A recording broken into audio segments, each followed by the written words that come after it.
Kata Yesus, kalau di Taurat jangan berzina. Apa solusinya menurut Yesus?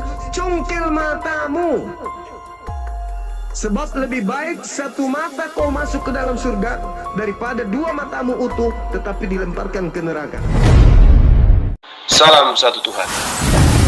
Sahabat dimanapun berada, saya mohon untuk mensubscribe, like, dan juga men-share channel kita ini. Semangat malam. Biar usah. Mari ada karunia. Malam sahabatku, Bang Suma. Malam Bang. Malam. Ya, malam sahabatku. Ya. Semoga Kristen ini kan. Iya, beliau Pegil, beliau Kristen ya. beliau Kristen. Ya, mantap. Minta bantuan lah. Kita tak berkata-kata dengan Bang Suma. Ya, kalah jauh dengan pasti Bang Suma. Itu kalah jauh sangat. Bang Suma boleh jadi anggota dewan kok bagus. Anggota dewan MPRI. Kenapa jadi anggota dewan? Ketua dewan. Pasti sekali. Memutarkan kata, memutarkan balik kata itu dia. Putih jadi hitam, hitam jadi putih. Bang Suma hebat. Alamak, Banjir. nanti di DM sama anggota dewan sampai ya. Coba calon tadi itu Bang Suma. Hebat. Tuh, sama calon. Benar jadi putih jadi hitam, hitam jadi putih loh. Bang Suma hebat. Alamak. Mari cuma di belakang lahir, pernah buka masker betul. Kita ikuti begitu. Nah, pernah buka masker. Oke, kita coba ini Bang. Kita coba minta pendapat saudara kita Dev. Ini ompong. Dev ini untuk. Ini ompong. Mana lu bilang ompong? Ini bukan. Sorry. Tadi ompong. Bang Suma, nyana. Ya, makasih buat kesempatannya, sahabatku, Bang Suma. Bukan ompong, saya gigi saya 5 cm keluar Bang. Ada aja. Gilobir dang. Gilompat bibir. Tas. Bu, bimoli. Kenapa mati lampu itu? Pasang dulu lampu. Nyana. Di ruang tertutup. Saya di proyek ini, di proyek. Oke. Siap, lanjut. Mau kerja? Baik. Iya. Silakan. Tunggu dengar pendapat dia. Ya. Makasih. Ini saya mau menanggapi, mungkin ada sesi sempat simak sedikit tadi apa yang diperbincangkan mengenai penebusan dosa. Iya. Jadi yang sepemahaman saya seperti ini. Jadi Yesus itu menebus dosa itu kepada hukumnya sendiri atau kepada hukumnya. Nanti akan saya jabarkan. Misalkan seperti ini. Ilustrasi, ada seorang raja di suatu negara dan raja membuat peraturan dalam suatu negara, setiap orang yang melakukan pencurian dia akan dihukum mati, seperti itu. Berselang beberapa hari kemudian datanglah buah raja dan berkata, "Raja, kami telah menangkap ada seorang pencuri." Raja berikhtiar sesuai hukum. Oke, silakan dibunuh. Bawalah kemari pencuri itu. Dibawalah ke depan raja. Ternyata pencuri itu adalah anaknya yang sulung. Anak yang sulung itu dia sudah minggat dari rumah 2 bulan sebelumnya karena cecok. Jadi mungkin dia menderita kelaparan, jadi dia mencuri. Dan akhirnya dia harus menghadapi kasus hukuman yang harus mati, seperti itu. Tergeraklah sang raja oleh belas kasihan karena tidak rela anaknya karena dosa mencuri yang harus mati. Jadi dia rela menggantikan posisi itu untuk menyelamatkan anaknya itu. Jadi seperti itu. Jadi dia tidak mengingkari atas hukumnya yang dia buat, hukum-hukumnya yang dia buat, tetapi dia mengganti dirinya atas hukumnya yang dia buat. Itu dalam konteks kalau ilustrasi saya menggambarkan itu pada manusia. Tetapi ini kan kalau dalam kerohanian, dalam keagamaan, Yesus memberi dirinya, dia mengganti kita yang berdosa karena dia tahu dia kan akan pasti akan selamat dari maut. Dia istilahnya dia yang berkuasa lah, begitu dia bisa bangkit. Jadi dia tidak mengabaikan hukumnya, dia tetap mentaati hukumnya, tapi dia menjalankan menggantikannya. Itu yang sepemahaman saya, Bang Suma. Terima Ya, kasih. kalau saya boleh bercerita dengan ilustrasi, versi saya beda, Bang. Oke, siap. Jadi ada seorang raja memberikan aturan pada manusia. Manusia pertama nih, baru dia buat nih, sudah melanggar, diampuni. Lalu manusia yang diampuni ini berketurunan banyak. Jadi ini masyarakatnya, penduduknya berketurunan banyak kali. Diutuslah lagi seorang raja. Kamu buat mereka damai, jangan dia melakukan dosa. Ya, raja besar mengutus raja kecil. Sampai di sana mereka malah menolak raja-raja tersebut. Tetap aja masyarakatnya, penduduknya melakukan dosa besar. Lalu tiba masa si raja ini marah besar. Dibunuhnya lah semua penduduk di situ. Sodom Gomora rata dengan tanah. Sudah gitu orang berkembang biak lagi tuh. Diutus lagi raja untuk menyelamatkan manusia. Tetap aja makin jadi-jadi. Akhirnya Tuhan hantam lagi tuh dengan musibah. Serak. Teranu, habis lagi manusia. Sudah gitu berkembang lagi, bikin lagi manusia. Dosa lagi dia. Diutuslah lagi raja. Dimerdekakan dia, dijauhkan mereka dari orang-orang maksiat. Tapi begitu lagi, bikin lagi dosa, melanggar terus ini masyarakat. Akhirnya, demi untuk menyelamatkan kemudian mereka, diutuslah anak bungsu yang diutus. Bukan anak sulung, anak bungsu. Kamu turun, kau selesaikan semua itu, masalah-masalah di sana, tolong kau selamatkan semua manusia. Tapi apa yang terjadi? Lebih parah, manusia melakukan maksiat.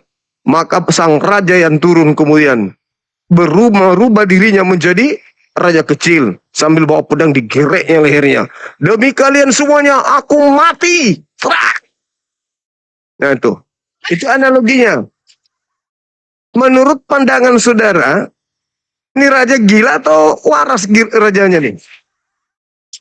Itu analogi sederhananya. Endingnya, analogi kedua adalah setelah dia mengutus anaknya, dia umumkan tuh, kalian, karena dosa-dosa kalian, terpaksa aku harus membunuh anakku sendiri. Dibunuhlah anaknya demi penjahat-penjahat itu. Itu gila atau waras orang ini? Demi untuk orang-orang jahat, orang benar dibunuhnya. Orang anaknya yang dikasihi, anaknya yang datang bawa kebenaran, anaknya yang mengajarkan hidup yang kekal.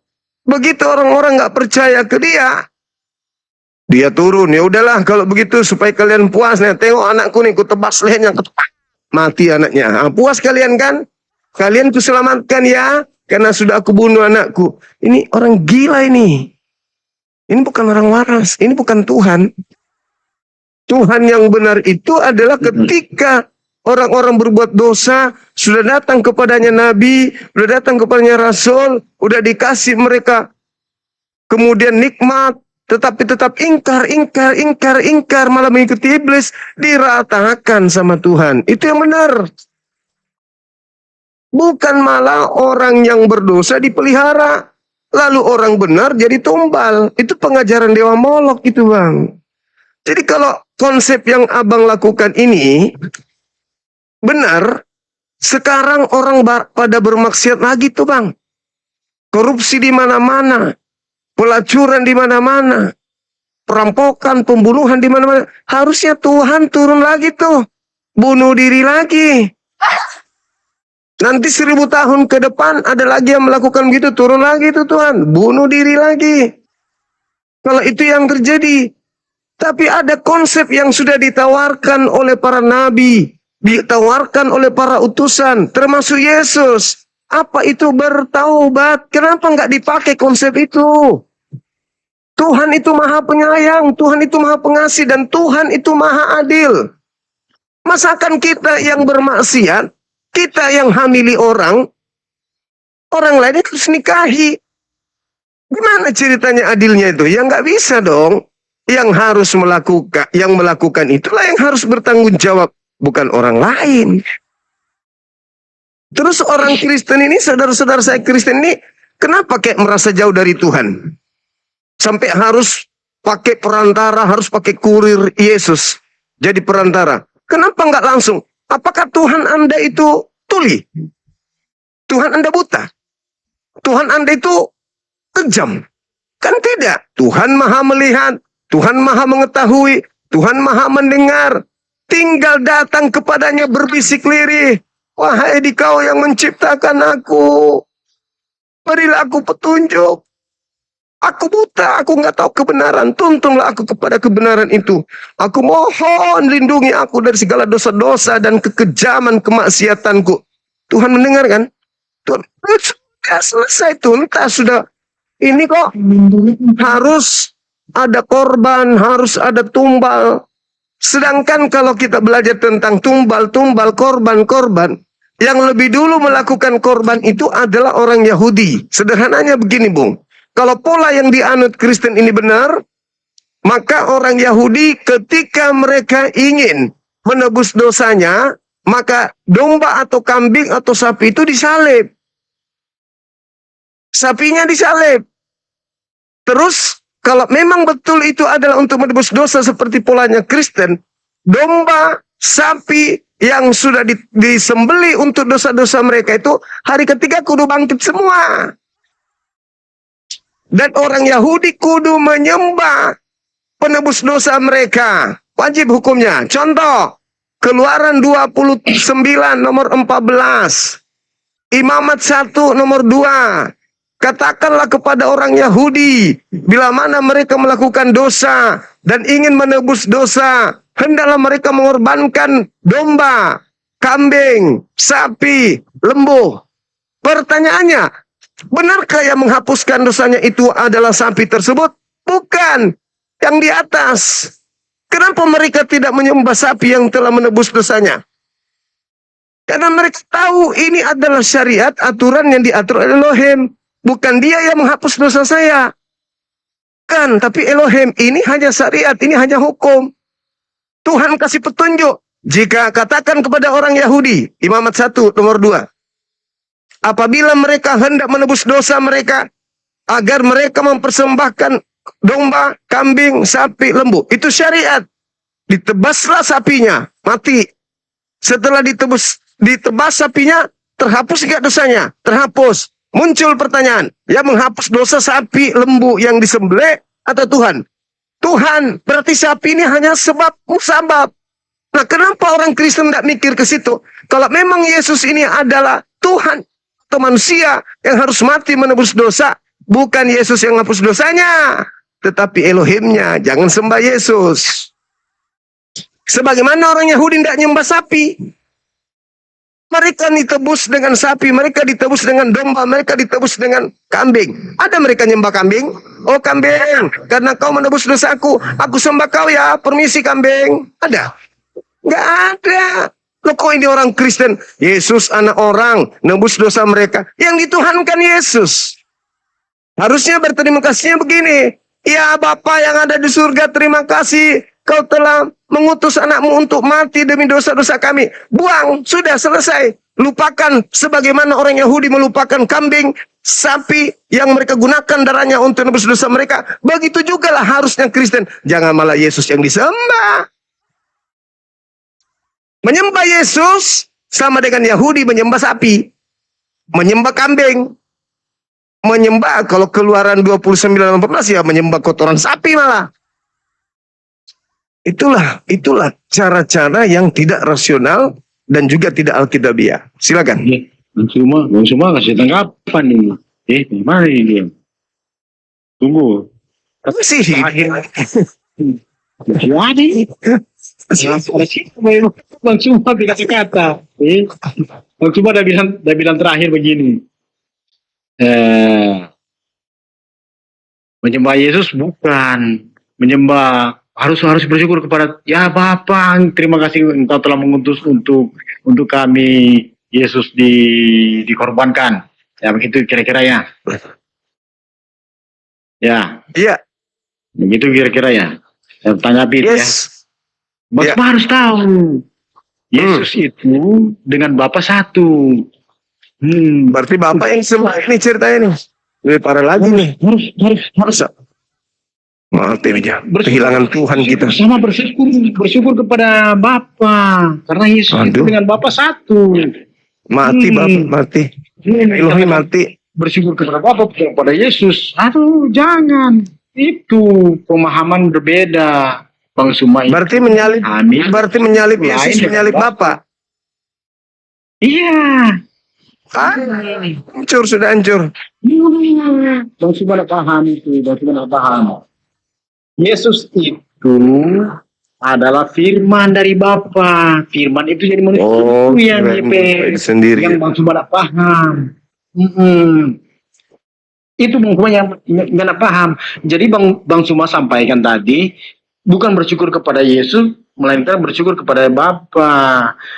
Tidak sama. Kalau pemahaman kami bersyukur kepada Yesus itu sama dengan bersyukur kepada Bapa, karena Yesus itu adalah firman dari Bapa yang keluar dari Bang Suma berkata-kata itu saya dengar, toh. Bang Suma berkata-kata itu, seandainya Bang Suma berkata-kata itu bisa menjadi manusia, tetapi tidak bisa, karena Bang Suma itu manusia. Bapak itu, Bapak Allah itu berkata-kata itu jadilah manusia, yaitu Yesus. Itu Bang Suma sudah paham tapi tidak meyakini. Itu perbedaannya dengan kami, dengan orang Kristen. Gitu bedanya. Jadi pemahaman kita berbeda. Karena berbeda, yang kami sangat kagum sama Bang Suma itu, kami tidak bisa menyampaikan dengan kata-kata secara terperinci. Bang Suma mampu, makanya saya usulkan Bang Suma jadi anggota dewan saja, gitu. Anggota lagi, ketua. Katanya sangat mulus. Putih jadi hitam, hitam jadi putih, iya kan, bro? Iya begitu, karena mulus sekali Bang Suma menyusun kata-kata. Oke, kita dengarkan Karena saudara kita, Bang Daf. tidak bisa bersatu. Abang ini tadi minum 1 botol topi miring baru kesini. Bukan topi miring. Ya, mungkin cuma mau menambahkan. Vodka. Itu memang kenyataan. Bang Suma sangat paham dengan kata-kata, sangat paham karena fasih sangat lancar. Saya juga bisa berkata-kata karena saya juga bisa memahami, tapi tidak bisa berkata-kata sama dengan Bang Suma. Bang Suma bisa berkata-kata hampir mendekati dengan firman, hampir mendekati dengan ajaran-ajaran Kristen, tetapi ada yang membelok, ada yang menyimpang. Itu karena menyimpang itu karena apa? Karena Menyimpang perbedaan karena iman. tidak sesuai dengan iman Anda. Itu aja, bilang aja. Iya betul. Nah, itu. Kalau Bang Suma Sudah benar Kalau ini. Bang Cuman Iman karena sedikit. tidak cocok dengan iman Anda, Kalau maka Anda Bang katakan Suma tidak cocok. Kalau Bang Suma seiman dengan kami pasti lurus sama. Cuma karena tidak seiman, sebenarnya ke kiri, ya ke kanan saja karena tidak seiman. Itulah perbedaannya. Nah, saya akui Ya. Bang Suma menyusun kata itu Panjang. sangat rapi Panjang ini, Bang. sekali. Ya, saya Dikata saja ini. di anggota dewan saja. Ya, oke Bang Daf, silakan. Oke, terima kasih. Sebenarnya karya untuk penebusan dosa yang kita imani ini sebenarnya bukan apa istilahnya kabar yang baru untuk dijalani, tapi ini untuk menggenapi nubuatan yang sudah jauh sebelumnya diberitakan para nabi sebelumnya. Saya tidak membuka ayat, tapi saya cuma istilahnya menyebutkan di mana kitab-kitab, misalkan di Yunus, sama di kitab Yesaya dan Yeremia. Jadi semua nubuatan-nubuatan yang ada di Perjanjian Lama itu menceritakan bagaimana Yesus akan lahir dan tujuannya seperti apa. Jadi itu harus terjadi, Bang Suma, di dalam kepercayaan kita. Itu harus terjadi karena berpatokan semua dari nubuatan-nubuatan yang ada. Terima kasih. Oke. Kalau nubuat tentang kelahiran, kenabian, kerasulan, mengajarkan jalan kebenaran, keselamatan, it's okay. No problems. Tapi yang jadi permasalahan sekarang ini adalah ketika saya bertanya, ada nubuatan bangkit dari kubur? Ada. Nah, coba. Ada. Aja, Mbak. Bangkit dari kubur. Gimana di kitabnya saudara kita Yahudi bangkit dari kubur? Itu di mana dalilnya? Maksud tahu. Tetapi nanti waktu saya buka, Bang. Kayaknya saya pernah baca. Oke, baik. Kita upload dulu untuk teman-teman kita. Silakan. Saya mau pamit dulu Bang Suma. Jangan Itu dia dulu. melari dia. Lari. Biasaan nggak yang jawab. Habis makan nggak bayar langsung pulang. Sedikit lagi Dan. Sedikit lagi. Oke. Kita tunggu dulu dalilnya. Ada nubuat di kitabnya Yahudi tentang kebangkitan. Dari Bodo Pelikir. Mana mau sampaikan ke penonton-penonton. Berbagi dong sama Bang Suma. Iya. Bagi dong penonton-penonton Biar nggak ngantuk ya. Oke.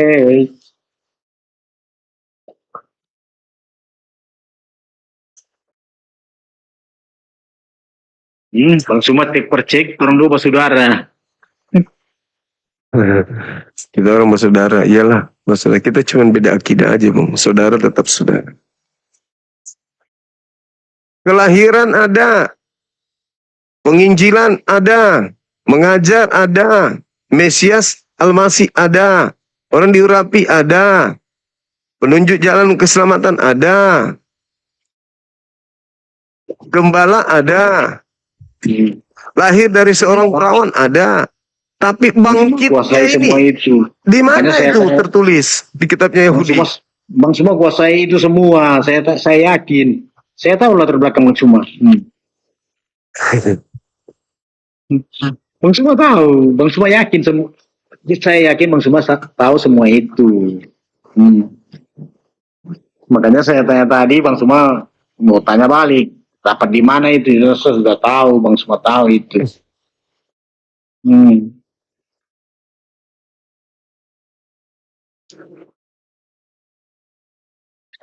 Saya mau pamit dulu, mau kerja besok saya. Mau kerja, udah larut nih, udah malam.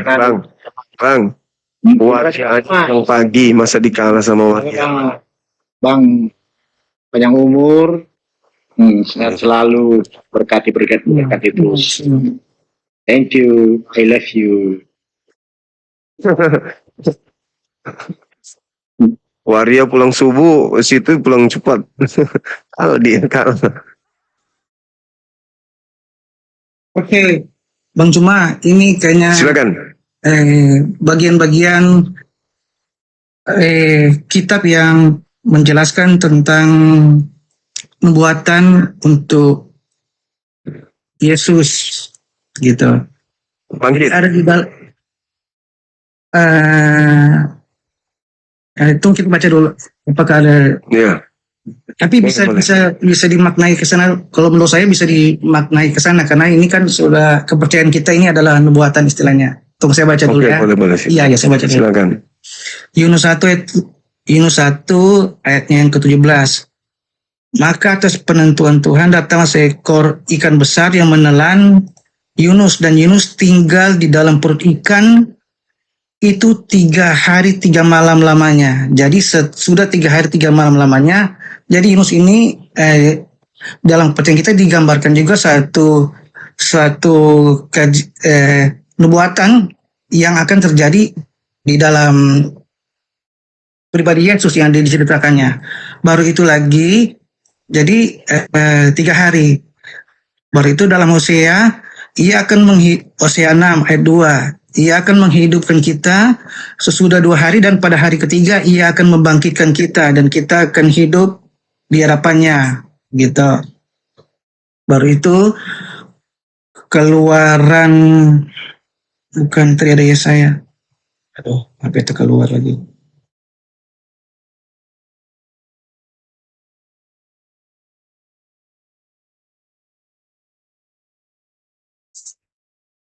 Ini Bang, apa ini? Saya apa? Kayak kalau kalau baca. Jadi, bisa saya lanjutin Bang? Bisa saya lanjutin? Boleh, boleh, boleh. Iya. Saya masih menunggu dalilnya. Silakan. Oke. Jadi, dalam kitab-kitab yang lain, selain yang tadi, ada di Yesaya 9 ayat yang ke-6, bukan.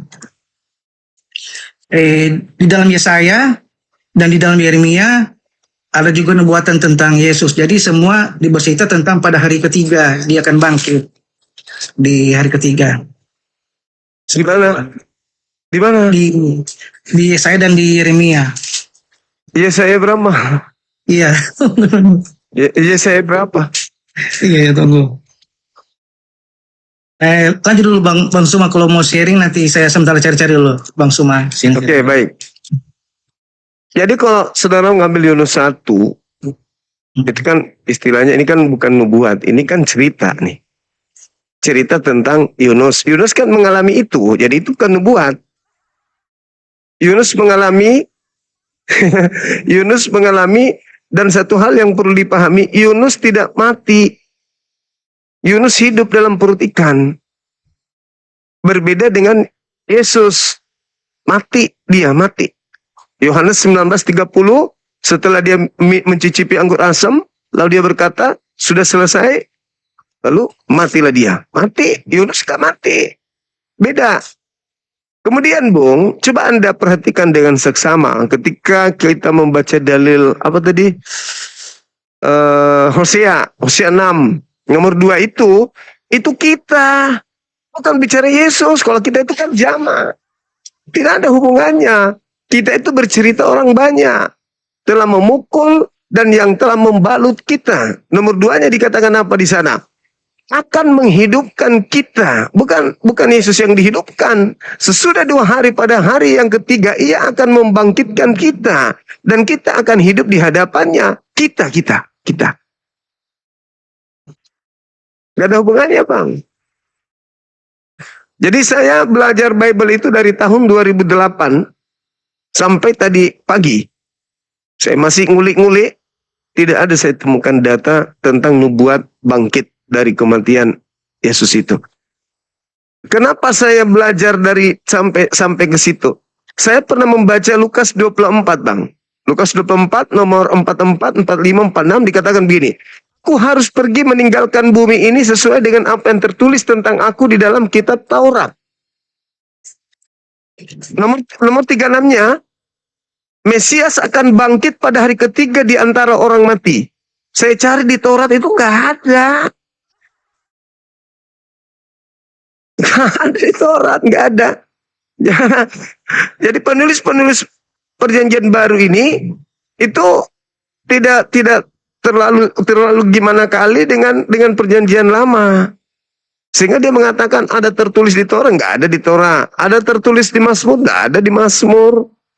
Nggak ada Mesias mati lalu bangkit di antara orang mati, itu nggak ada. Nggak ada Bang. Jadi kebangkitan itu pantas aja, nih tak kasih 3 pola. Pola yang pertama, ketika di dalam Matius 12 nomor 38-40, angkatan jahat minta tanda dan tidak diberikan tanda selain tanda Yunus. Sebab Yunus 3 hari 3 malam dalam perut ikan, demikian juga anak manusia berada dalam perut bumi 3 hari 3 malam. Itu satu. Iya. Itu tanda untuk orang jahat, kata Yesus. Ketika dikatakan dia bangkit pada hari ketiga, yang kedua, tidak ada satupun murid keluarga inti, murid kesayangan yang menunggu detik-detik kebangkitan. Nggak ada. Nggak ada itu. kecuali orang jahat yang terekam di Matius 27 yang berjaga-jaga di kuburan. Dialah yang menunggu kebangkitan Yesus. Siapa mereka? Ya, orang Farisi, tentara-tentara Romawi. Justru mereka yang menunggu. Murid kagak. Begitu ada penampakan mengaku Yesus, mereka ketakutan dan mengira melihat hantu. Lukas 24 nomor 37. Lukas 24 nomor 9, nomor 10, nomor 11. Murid-murid tidak percaya dan mengatakan, itu omong kosong.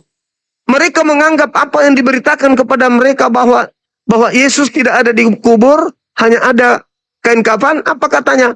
Omong kosong. Mereka nggak percaya. Artinya bahwa keluar dari kubur itu memang nggak ada cerita itu, nggak ada. Ini diusung setelah kejadian karena ingin menjual bangkit itu sebagai tebusan dosa. Makanya di Galatia 2 nomor 21, aku tidak menolak kasih sukacita. Sekiranya ada kebenaran dalam hukum Taurat, maka sia-sialah imanmu. Kata-kata Paulus gitu. Artinya bahwa dengan matinya Yesus, membuktikan setelahnya adalah kasih, hukum Taurat itu batal. Selanjutnya adalah hukum kasih. Makanya dikatakan tidak ada kebenaran dalam hukum Taurat itu, yang ada adalah Yesus dengan kasihnya, dia mati untuk nebus kita di atas salib. Pauluslah yang menjual yang seperti itu. Padahal Yesus mengajarkan nebus dosa itu tobat. Itu ajaran Yesus. Nah, saya kasih lagi kesempatan sahabatku ini untuk mencari data. Mana tahu bisa ketemu. Silakan. Saya tidak mencari data dulu, Bang.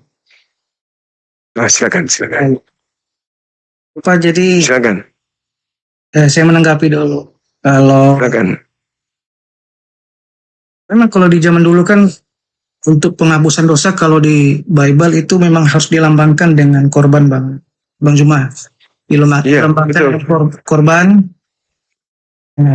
Jadi itu harus memang melibatkan darah, karena korban bakaran itu darah itu nanti dibakar kan dari apa ini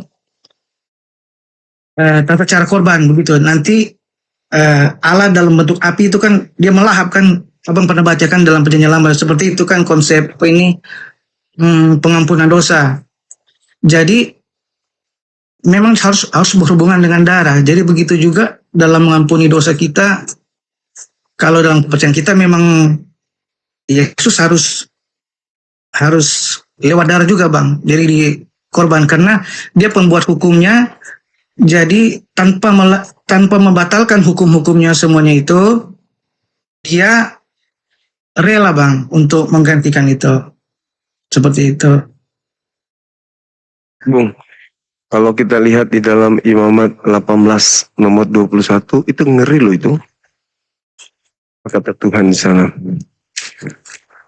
janganlah kau serahkan seorang anakmu untuk dipersembahkan kepada dewa Molok.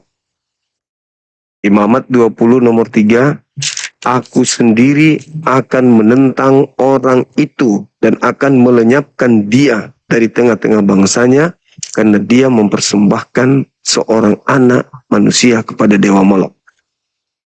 Sekarang kalau kita lihat polanya, Amsal 6:16, 6 perkara yang dibenci Elohim, bahkan 7 kekejian di dalam hatinya, yaitu menumpahkan darah orang yang tidak bersalah. Itu kekejian. Itu hal yang dimurkai oleh Tuhan. Tapi Paulus beda. Kalau kita baca di dalam kitabnya 1 Korintus 15:17, apa kata Paulus? Ini lebih ngeri lagi dia. Katanya gini, jika Kristus tidak bangkit, maka sia-sialah imanmu dan kamu masih hidup di dalam dosamu. Pertanyaan saya, dosa apa rupanya? Apa dosa yang pernah kita lakukan? Silakan. Terima kasih. Jadi begini, kalau di dalam perjanjian lama itu memang hukumnya sangat banyak Bang Zuma. Untuk melakukan Taurat, orang itu memang mustahil untuk selamat istilahnya. Karena begitu banyaknya tatanan yang harus kita buat untuk menjadi benar. Dan hal itu saya lihat dalam Muslim masih seperti itu di dalam Muslim. Jadi begitu banyak aturan yang standar untuk selamat itu terlalu tinggi Bang. Jadi kalau mau jujur saya pun boleh mau tanya sama netizen atau yang pemirsa ini, sholatnya itu pun pasti ada yang bolong seperti itu. Jadi semua tatanan yang mengatur dalam kehidupan kita itu kita tak mampu untuk melakukannya semua Bang. Kalau dalam saudara Muslim kita kan juga istilahnya dalam kehidupan sehari-hari kan diatur, ditata, misalkan bagaimana untuk keluar rumah, bagaimana untuk buang air itu tetap diatur. Jadi ketika kita melanggar aturan itu, jadi kita itu namanya itu kan kita melanggar, berarti kita tidak melakukan hal yang benar seperti itu. Jadi sangat mustahil orang untuk selamat. Jadi di zaman kasih karunia ini, kalau di dalam Bible, di dalam kita, lewat perjanjian yang Yesus sudah jalankan ini, jadi kita sudah hidup di dalam hukum kasih, Bang Zuma. Jadi walaupun istilahnya kita hidup dalam dosa, begitu, kita agak sedikit bebas karena begini, kita tidak terlalu terikat kepada Taurat. Jadi kita misalkan ada firman berkata itu sedinar sehari. Walaupun yang penting kita sudah menerima Yesus dulu Bang Zuma. Kita sudah menerima Yesus adalah Tuhan dan Juru Selamat.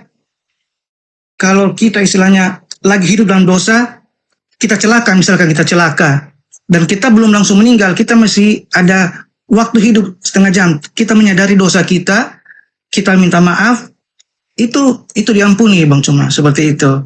Jadi sudah terlalu banyak kasih karunia yang diberikan lewat pengorbanan yang suci, lewat Yesus. Itulah yang membuat kita tidak terlalu terbelenggu dengan hukum-hukum yang terlalu ketat. Tidak terbelenggu dengan hukum-hukum yang terlalu ketat itu. Dan kita beroleh selamat. Oke, sekian. Itu mungkin yang boleh saya. Oke. Baik Bang. Ya. Jadi kalau di Islam itu banyak aturan, sedangkan di Kristen tidak terlalu banyak aturan. Sebenarnya aturan Tuhan di Kristen itu nggak ada. Satupun nggak ada Bang. Aturan Paulus iya.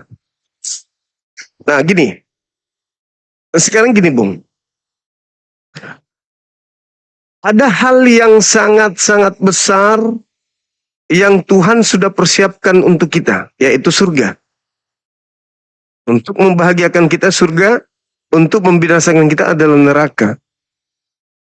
Dunia adalah tempat kita kemudian diuji untuk mendapatkan surga tersebut. Adam diberi perintah. Satu perintah yang dilanggar Adam, semua keturunannya binasa. Kata Kristen, saking bahayanya melanggar satu perintah. Kemudian, bagaimana dengan Kristen yang melanggar seluruh perintah? Oh, tunggu dulu Bang. Itu kan udah nggak perintah lagi. Tunggu. Siapa yang mengatakan kemudian tak ada perintah lagi di Adam waktu itu? Iblis. Iblis menghapus perintah. Apa kata iblis pada Adam? Nggak usah kau taat, kok bisa kok kau makan. Justru kalau kau makan, kau hidup kekal. Nah sekarang saudara saya, sama seperti iblis. Ketika ada perintah-perintah Tuhan, Anda mengatakan, nggak ada yang sanggup. Padahal Ulangan 30 nomor 11, Tuhan sendiri mengatakan apa? Perintah-perintah yang aku berikan kepadamu itu tidaklah berat. Dan tidaklah jauh. Kau bisa kok. Apa yang tidak bisa di Torah? Jangan ada ilah lain. Gampang. Jangan kau makan babi. Gampang. Jangan kau makan ini. Bisa. Jangan minum ini. Bisa. Hormati kedua orang tuamu. Bisa. Tidak ada yang sulit di Torah itu. Saudara kalau belajar cermat dalam pengajaran Yesus meninggalkan dogma gereja, justru ajaran Yesus itu jauh lebih berat daripada ajaran Taurat. Coba Anda konsentrasi di Matius 5. Saya kalau baca itu ngeri melihat Kristen hari ini. Mengaku pengikut Yesus, tetapi tidak seperti apa yang Yesus ajarkan. Matius 5, Bung. Jangan, nomor 17-nya. Jangan kau menyangka aku datang meniadakan Taurat. Aku datang bukan meniadakan, tetapi aku datang untuk menggenapi. Apa maksud penggenapan ini? Ternyata melengkapi. Bukan meniadakan, bukan membatalkan, bukan mengecilkan, tapi melengkapi.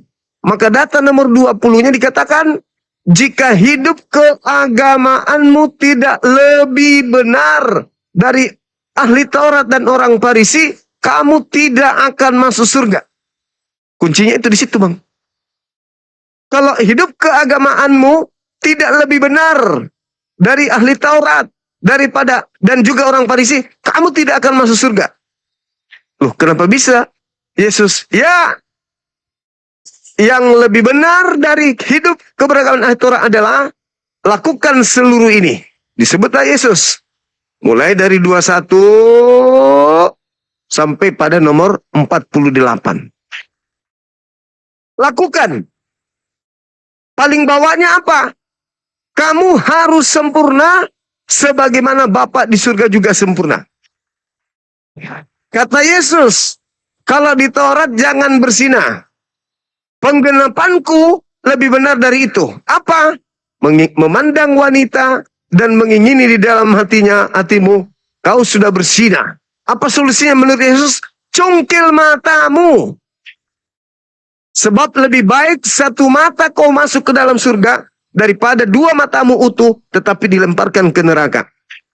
Jadi ajaran Yesus itu jauh lebih berat dari Taurat. Orang di Taurat itu nanti cungkil mata kalau betul-betul bersinah. Nanti potong tangan kalau betul-betul mencuri. Ajaran Yesus enggak. Memandang wanita dan mengingini di dalam hatimu, kau sudah bersinah. Cungkil matamu, sebab lebih baik satu mata masuk ke surga daripada dua-duanya masuk ke neraka. Itu real ajaran Yesus. Apakah Kristen lakoni? Enggak. Kalau Kristen lakoni, Bang, saya rasa di Indonesia nggak ada pendeta masih punya mata. Kenapa? Saya perhatikan orang lewat depan rumah saya ke gereja nih, mohon maaf nih. Rata-rata perempuannya itu roknya di atas lutut. Bagaimana pendeta mau konsentrasi kalau yang di depan duduk di kursi ngangkang begini? Pendeta nggak konsentrasi.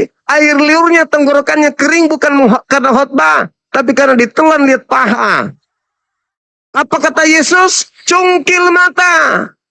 Tapi pendeta nggak ada yang cungkil mata. Berarti tidak menjalankan hidup yang lebih benar dari orang Farisi dan ahli Taurat. Yang orang Kristen ambil apa? Yang orang Kristen ambil apa? Poin yang berikutnya aja. Apa itu? Kasihilah musuhmu dan berdoalah untuk mereka. Itu aja terus dijual. Itu aja terus dijual. Terus kasih tuh. Harusnya cungkillah matamu, potonglah tangan. Harusnya itu juga. Karena Yesus mengatakan harus lebih benar. Harus sempurna sama seperti Bapa di surga sempurna. Tapi saudara sudah terlanjur. Ya, silakan. Silakan. Oke, makasih. Silakan. Ya, betul Bang Suma bilang itu, bahwa standar hukum yang Yesus berikan itu lebih tinggi. Kalau di zaman dulu, membunuh harus membunuh secara langsung. Kalau di dalam Yesus kan, di zaman perjanjian baru, membenci saudaramu itu sudah sama seperti membunuh.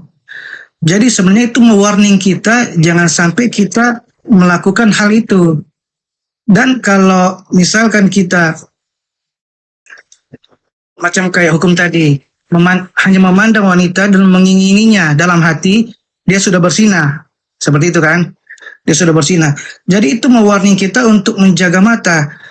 Karena ketika kita melihat dan kita memikirkan kita sudah bersinah, tidak ada saksi yang bisa membuktikan bahwa kita, misalnya ada polisi, oh kamu sudah, tidak ada kan yang seperti itu. Jadi itu kita sendiri yang memikirkan. Jadi dosa yang kita ciptakan tanpa kasat mata lah, orang nggak bisa menilai apa yang sedang dipikirkan kita. Jadi mewarning kita jangan melakukan itu seperti itu.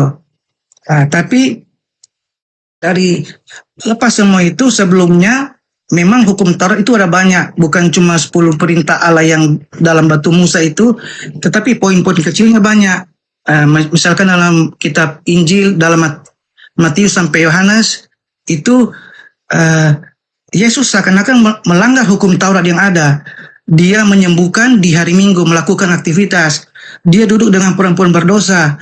Dia banyak hal-hal yang dia langgar, sehingga dia diikuti oleh ahli Taurat dan orang-orang Farisi untuk mencari-cari kesalahan apa yang Yesus lakukan. Dan mereka dapati semua, Yesus ini melanggar. Tapi pertanyaannya, kenapa Yesus tetap dikatakan dia tidak berdosa? Karena dia adalah hukum Taurat yang sempurna. Dialah hukum Taurat itu sendiri. Jadi kelihatannya seperti melanggar apa yang Yesus lakukan atas hukum yang dia buat sendiri. Itulah kemahakuasaannya Tuhan. Jadi kita tidak bisa membatasi Tuhan apa yang Tuhan mau buat seperti itu. Jadi otoritas Tuhan adalah, kalau bahasa sehari-hari, suka-suka Tuhan lah begitu.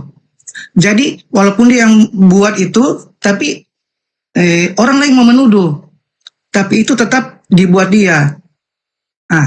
Terlepas dari itu, memang hukum Taurat sangat banyak, Bang Suma. Begitu zaman Yesus lebih menambah hukum yang lebih tinggi standarnya daripada hukum Taurat, tetapi di dalam kesemuanya itu ada kasih yang lebih utama. Dalam semua, bergantung semua hukum itu adalah kasih di paling atas. Karena hukum pertama itu adalah kasihlah Tuhan Allahmu seperti kamu mengasihi dirimu sendiri. Begitu. Tetap pertama kasihlah. Maaf kalau saya menggunakan kata Allah karena saya tidak tahu pun dalam sejarah bagaimana ini percetakan Alkitab ini bisa mencantumkan nama Allah, sedangkan di dalam negara lain itu bisa God. Sebenarnya kalau mungkin mungkin saya pernah bilang sama Bang Suma dulu, mungkin di zaman percetakan dulu, apa istilahnya, karena negara kita kan mayoritas Muslim seperti itu, mungkin ada dari lembaga Alkitab mau mencetak atau bagaimana, jadi menyamakan persepsi, mau cari apa kata yang cocok sebenarnya ini. Tapi saya tidak ke situ, saya tidak tahu bagaimana asal usul sampai ada penamaan Allah lah dalam Bible. Dan saya pun setuju kalau seandainya itu pun diganti tidak apa-apa, karena kita tidak terlalu berpusat ke situ untuk berbicara keselamatan, karena yang intinya apa yang dijelaskan dalam hukum dan poin-poin apa dalam keselamatan seperti itu. Jadi betul Bang Suma bilang tadi bahwa Yesus itu menstandarkan hukum yang lebih tinggi daripada Taurat. Tapi di atas itu Bang ada hukum kasih. Makanya kita istilahnya walaupun seperti melanggar hukum Taurat, misalkan kita hari Sabat ditentukan begitu, harusnya kita menguduskan hari Sabat kan Bang Suma dalam perintah kan sebegitu. Tetapi kita di zaman sekarang tidak tergantung hari untuk kita beribadah kepada Tuhan. Kalau kita umat Kristen bisa berdoa kapan saja untuk datang kepada Tuhan, jadi tidak menentukan waktu-waktu tertentu. Jadi kita bebas lah seperti itu. Terima kasih Bang Suma. Cuma itu. Oke, baik.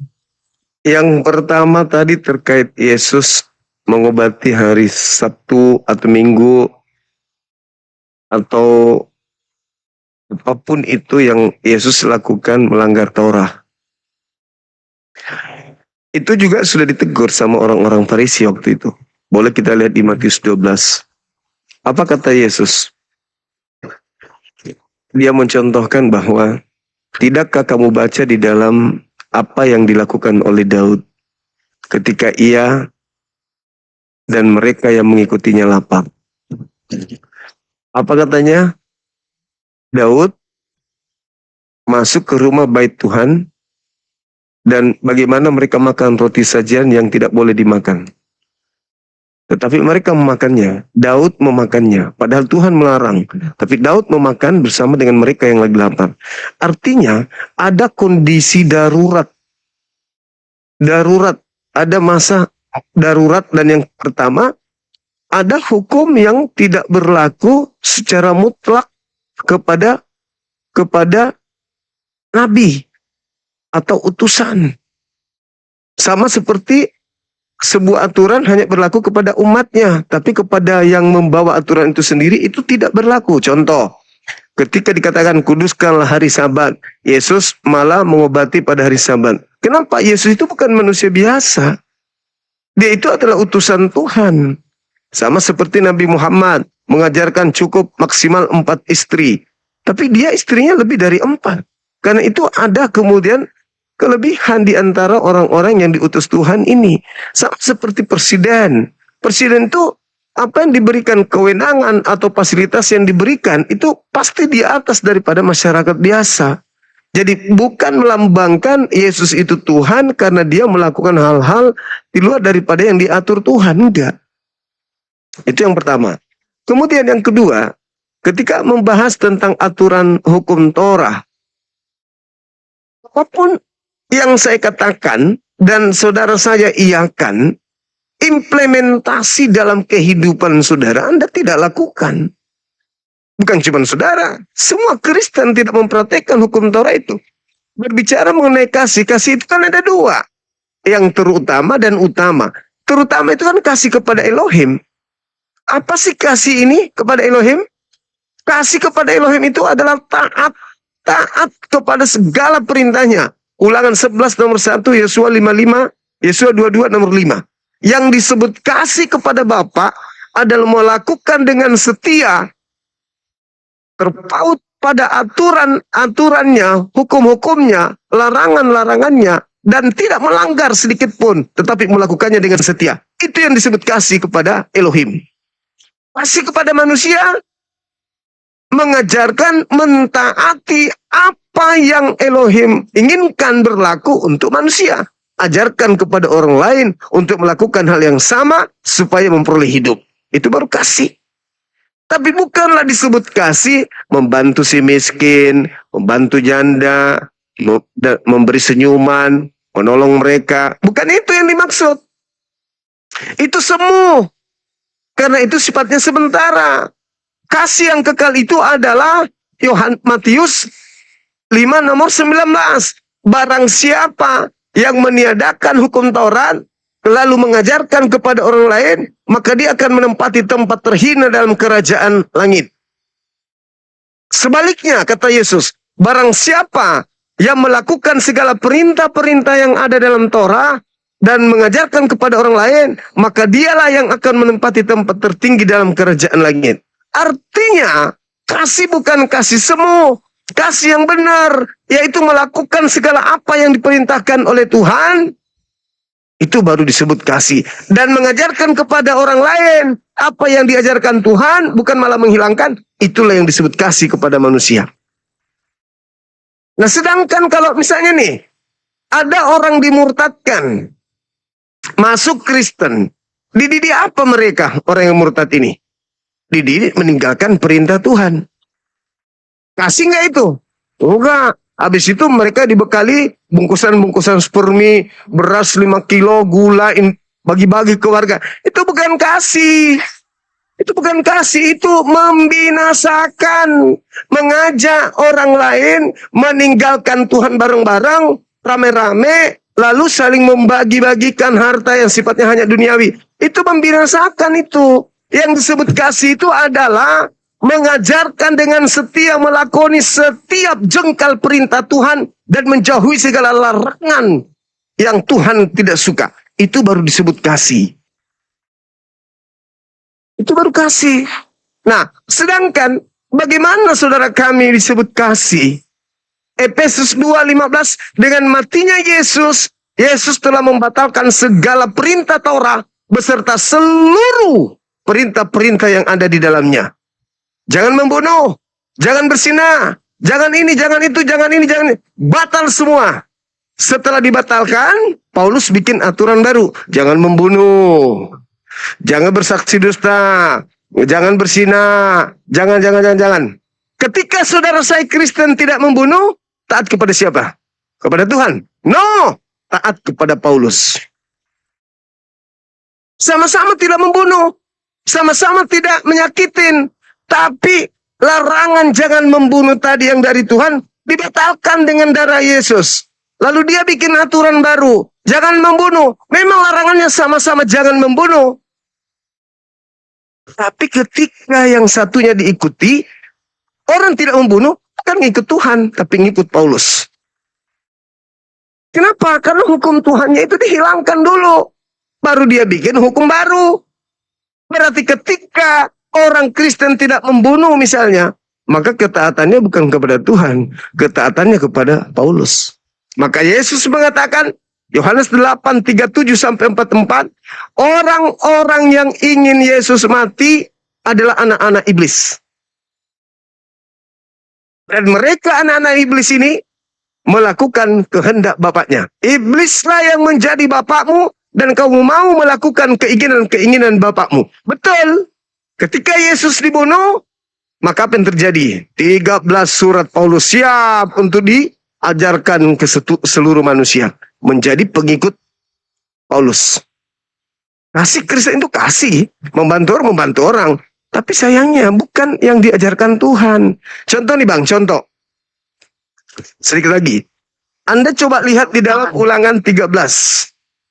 Ulangan 13. Apa yang ditekankan oleh Tuhan di sana? Jika di tengah-tengahmu ada orang yang mengajak engkau menyembah kepada ilah lain, baik itu anakmu, istrimu, saudaramu laki-laki, saudaramu perempuan, kerabatmu, bunuhlah. Jangan kau merasa sayang pada dia. Tanganmu sendiri yang harus membunuhnya. Nah, bagaimana dengan orang-orang Kristen yang tiba-tiba saja, yang tadinya orang menyembah Tuhannya Yahudi, tiba-tiba mengajak menyembah kepada Yesus? Menurut itu bunuh. Bunuh. Jangan tidak dibunuh kalau kita ikuti itu. Tapi yang melakukannya juga bukan kami, karena Ulangan itu bukan kitab kami. Yang melakukannya adalah orang Yahudi terhadap Kristen. Untung orang orang Kristen pintar. Kenapa pintar? Paulus sudah tahu kalau ini kuajarkan ke Yerusalem, maka saya akan dibunuh habis-habisan. Karena itu saya mengajak menyembah kepada selain daripada Tuhannya Yahudi.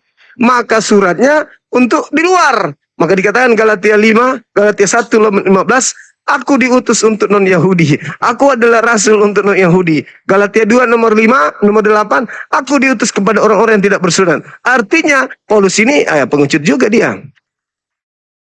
Harusnya dia mengaku aku diutus kepada seluruh manusia. Ajaranku ini untuk Kristen, untuk Yahudi. Ya, kau sekarang Yahudi, tinggalkan sinagoge, masuk gereja. Tinggalkan Sabat, masuk di hari Minggu. Tinggalkan jangan makan babi.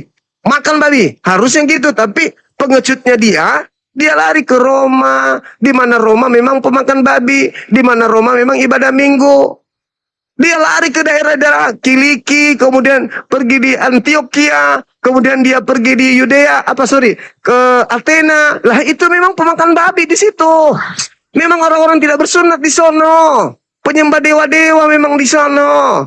Jadi dia itu tidak berani untuk masuk ke Yahudi. Begitu dia balik ke Yerusalem, malah bertobat, Bang. Kembali ke agama Yahudi dia. Kisah Para Rasul 21, nomor 15 sampai nomor 26, malah bertobat dia dari mengajarkan makan babi. Gila nggak tuh Paulus? Bertobat dia dari mengajarkan ajaran Kristennya. Ikut pula tuh mempersembahkan dan mentahirkan diri. Alamak, harusnya dia mengamuk di situ. Enggak, Yahudi sana. Tidak boleh lagi, yang benar itu adalah Yesus. Sinagoge harus pasang salib di situ, besar-besar. Gak ada lagi sinagoge, gak ada hari Sabtu. Sekarang hari Minggu, jangan lagi mau diatur tentang hari raya. Tapi faktanya Paulus cari aman. Dia menyurat ke Galatia, dia menyurat ke orang-orang Filemon, ke Timotius. Kenapa nggak nyurat ke rabi-rabi Yahudi ya? Dia ke Roma 1 nomor 7. Dia menyurat ke orang-orang yang ada di Roma. Ya, orang Roma kau ajarin untuk menyembah kepada 3 Tuhan, ya diterimalah. Orang mereka dewanya banyak. Orang Roma diajarkan, jangan lagi kau mau diatur tentang makanan dan minuman. Jangan lagi mau diatur. Kata orang Roma, emang siapa yang mau diatur? Kita dari dulu, ya hantu aja kami makan, kata orang Roma. Makanya ajaran Paulus itu laris manis, malah dijadikan sebagai kitab suci kerajaan. Seperti itu saudaraku, silakan. Terima kasih Bang Suma. Tidak apa-apa, tadi Bang Suma closing aja tadi. Nanti apa ini? Sudah berat juga ini, udah setengah. Jangan ngantuk. Cuma sampai jam 12 sih sebenarnya, target cuma sampai jam 12. Tapi pas juga Siap. biar lewat sedikit. Bang Baik, Suma Bang, closing baik. tadi. Iya. Bang Suma makasih Siap, Bang, ya. waktunya ya. Sama-sama, sama-sama. Ya, oke.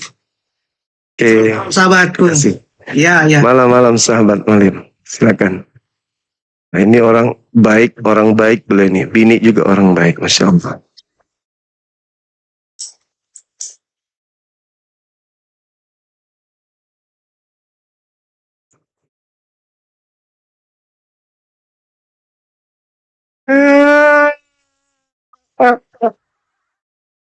Aku adalah rasul yang paling balik di antara seluruh rasul yang ada. Tapi kenapa lu nggak mau jadi rasul untuk Yahudi? Kok jadi rasul hanya untuk non Yahudi? Mah aku juga bisa, Ale. Halo, semangatkan malam saudara.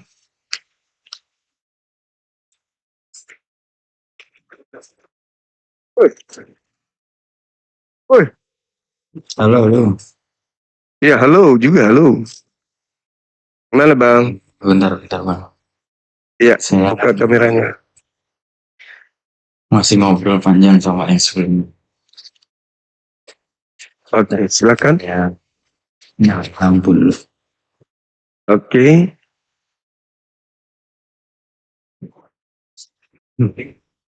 Jangan sampai subuh lah, mata aku sakit lagi nih, belum sembuh matanya. Masih perih. Teman-teman yang kirimkan aku ini, makasih ya. Tahu aja lu gue paling suka makan ini. Wah, keren kali. Siapa tadi tuh yang ngirim ya? Ucapan terima kasih.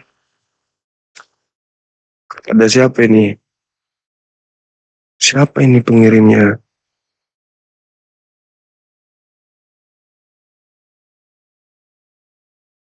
Mas Kurir, Halo, Bang. lo juga. Ya, silakan Bang, silakan. Perlu bantuan alat untuk membacakannya.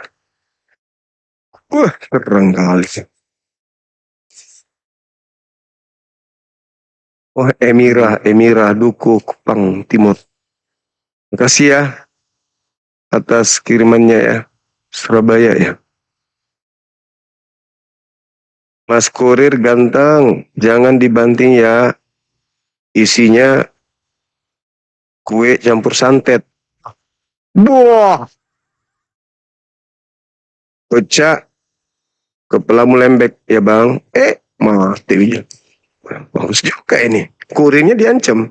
Kalau kepesnya pecah katanya kepalanya lembek. Makasih teman-teman. Ukti Emira dimanapun berada, sehat, antum sehat, panjang umur. Silakan Bang, tema kita sangat menarik malam ini, apa buat bangkit Yesus? Silakan. Oke. Ya, sebelumnya makasih Bang sudah di up. Iya. Nungguin sebenarnya, tapi lama banget. Jadi tadi sebenarnya mau keluar, tapi malah diundang lagi gitu. Oke, nggak apa. Untuk tema ini, Yesus bangkit buat apa? Ya kalau dari saya sebagai orang Kristen, Yesus bangkit itu ada beberapa hal. Ini ya, bentar saya coba lihat. Iya, kurirnya diancam. Awas kalau teplesnya pecah, kepala abang lembek kayak balon katanya. Balon diisi air. Ya takut lah, kurirnya pasti peluk tuh. Dari Jakarta sampai ke Makassar dipeluk terus sama bernapas. Jangan sampai pecah ini.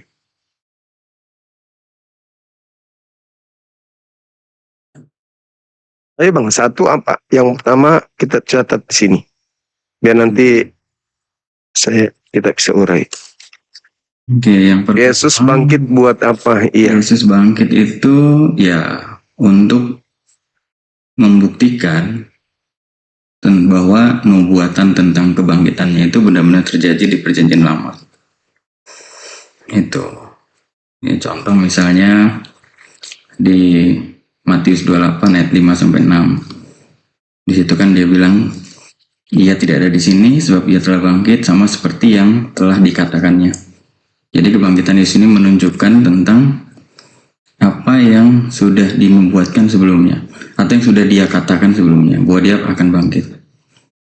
Lalu yang kedua, ya kebangkitan Yesus ini menunjukkan bahwa Yesus itu menang atas dosa dan maut.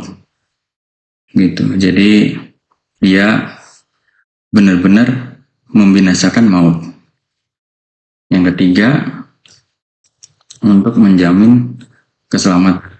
Gitu. Karena kematian Yesus di kayu salib itu sebagai bukti bahwa dia benar-benar menyelamatkan kita dari dosa. Gitu. Lalu juga ya sekaligus juga kebangkitannya itu memberikan hidup yang baru buat orang-orang yang dia tebus. Gitu. Kira-kira seperti itu, teman-teman. Oke. Baik. Yang pertama terkait dengan Yesus bangkit buat apa? Saudara saya memberikan jawaban untuk membuktikan, untuk membuat bukti bahwa kebangkitannya itu untuk membenarkan dan membuktikan nubuat yang ada di perjanjian lama terkait dengan kebangkitannya. Tapi sayangnya Anda baca perjanjian baru. Nah ini yang tadi yang saya tanya nih sama teman kita. Akhirnya dia membawakan Yunus 1. Dia kemudian Yunus 1, selain Yunus 1 dia juga membawa Hosea 6. Ini untuk membuktikan nubuatan tentang kebangkitannya di perjanjian lama itu di mana Bang? Berbicara perjanjian lama ada kebangkitan dari kubur. Nah, itu nanti coba dibantu saya untuk paham. Terus kemudian untuk menang atas maut. Maka dia keluar dari kubur maut. Dia melawan maut. Oke. Silakan aja untuk bukti dia mengalahkan maut, dia mati, dia bangkit. Tapi untuk siapa? Untuk dirinya aja kan?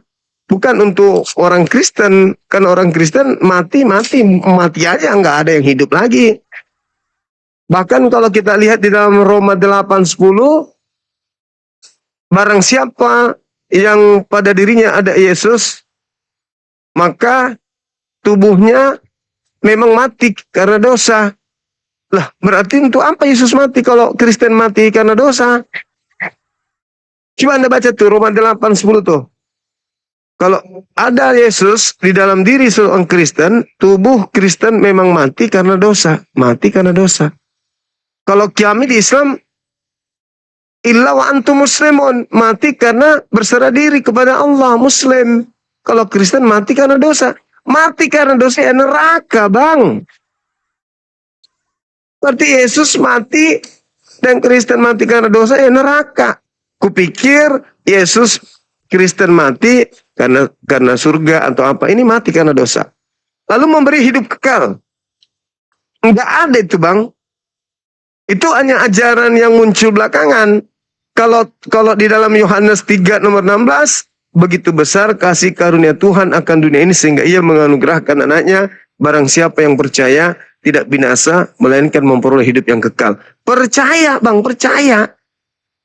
Percaya kepada Yesus, bukan bangkit dari kematian, tapi percaya kepada Yesus tidak binasa melainkan memperoleh hidup yang kekal. Nah, kalau kita percaya kepada Yesus, mustahil kita Kristen. Justru karena tidak percaya kepada Yesuslah orang menjadi Kristen seperti hari ini. Kalau saudara percaya Yesus, mustahil jadi Kristen. Pasti jadi Yudaism. Karena Yesus mengatakan ini, Yohanes 12. Yohanes 14 nomor 12. Apa kata Yesus? Barang siapa yang percaya kepada aku, dia juga akan melakukan pekerjaan-pekerjaan yang aku kerjakan. Kalau percaya, berarti sujud, ibadah, dia puasa, dia kemudian tidak makan babi, dia sunat, ibadahnya di sinagoge, mandi junub, wudhu sebelum ibadah. Itu kalau percaya kepada Yesus. Nah, Kristen tidak melakukan itu semua. Berarti Kristen bukan orang percaya. Yang terakhir, hidup kekal menurut Yesus adalah jika mengenal Yesus sebagai Rasul tok. Yohanes 17 nomor 3. Yohanes 17 nomor 8. Yohanes 5 nomor 36. Hidup kekal itu adalah mereka mengenal Engkau, satu-satunya Tuhan yang benar, dan mengenal Yesus Kristus yang Engkau utus. Harus mengenal Yesus sebagai utusan Tuhan, baru memperoleh hidup yang kekal. Terakhir, di dalam Matius 19, apa kata Yesus? Jika engkau ingin memperoleh hidup yang kekal, lakukan segala kehendak Bapa. Taurat, lakukan Taurat. Kedua, jual seluruh hartamu, berikan kepada si miskin. Ketiga, baru bisa menjadi pengikutku. Itu fakta. Jadi tidak ada keluar dari kubur, hidup kekal. Itu rancangan-rancangan yang disusun-susun oleh orang-orang belakangan. Demi untuk menjerat saudara-saudara yang lain yang Kristen. Seperti itu, Abang. Silakan. Tadi yang pertama, mohon carikan saya data di dalam Nubuat PL kebangkitan dari kubur. Silakan. Oke. Tadi kan saya sempat bilang ya Bang, kalau buktinya adalah perkataan Yesus sendiri dan juga nubuatannya. Jadi memang ada dua hal. Yang pertama nubuatan dari Perjanjian Lama, yang kedua membuktikan perkataannya sendiri. Karena kan sebelum Yesus disalib itu, dia kan mengatakan bahwa nanti bait Allah ini kan saya hancurkan, lalu akan saya bangun kembali dalam 3 hari. Sebenarnya itu menunjukkan tentang bait yang sempurna, yaitu kebangkitannya sendiri. Gitu. Kalau di Perjanjian Lama, emang tadi saya belum sebutkan ayatnya. Kalau di Perjanjian Lama itu kan sebenarnya nggak jauh beda dengan yang tadi disampaikan sama teman-teman saya sebelumnya, begitu ya, tentang ayat-ayat itu. Cuman mungkin kurang dijelaskan aja, gitu. Ya, yang pertama yang nubuatan langsung memang seperti di Mazmur 6 ayat 10 dengan di Yesaya. Kalau di Mazmur 6 ayat 10 kan disitu tertulis, sebab engkau tidak akan menyerahkan aku ke dunia orang mati, dan tidak membiarkan orang kudusmu melihat kebinasaan. Jadi di sini itu dia sedang menunjukkan bahwa tidak melihat kebinasaan itu menunjukkan tentang Yesus yang tidak akan mati gitu dan akan bangkit lagi nantinya. Kan arahnya ke sana gitu. Lalu juga misalnya kayak di Yesaya, ya coba ini saya bahas ya. Di Yesaya itu yang lebih jelas malah gitu ya. Di Yesaya dia bilang begini. Sebentar.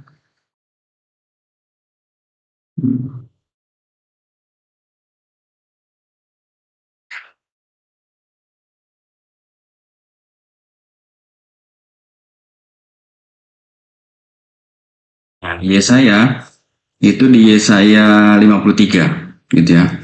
Kalau kita lihat di situ menceritakan tentang hamba yang menderita. Nah, hamba yang menderita ini kan sebenarnya merujuk kepada Kristus, begitu. Apa yang dia jelaskan di sana? Ya, yang pertama misalnya kalau kita lihat di Yesaya 53 ayat 5, di situ kan dia bilang bahwa dia tertikam oleh karena pemberontakan kita.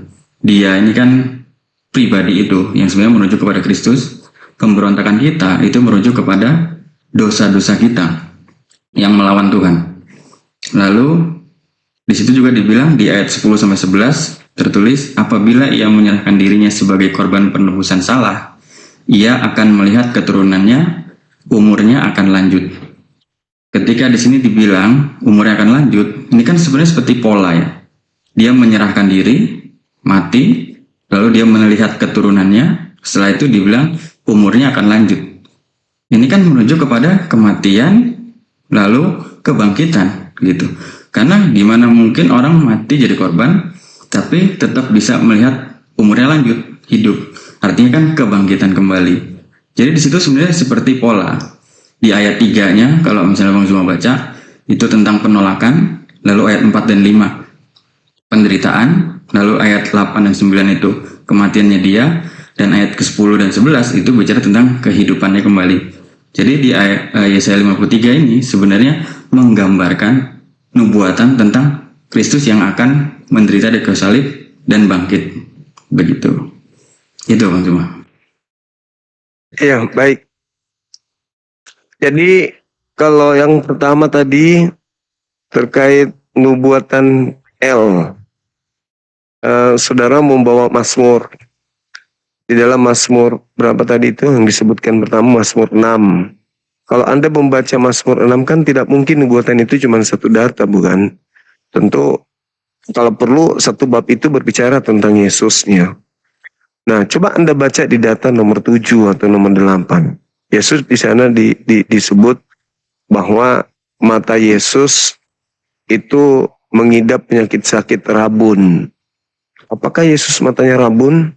Apakah ada informasi kalau itu Yesus memiliki kemudian keadaan di mana matanya rabun?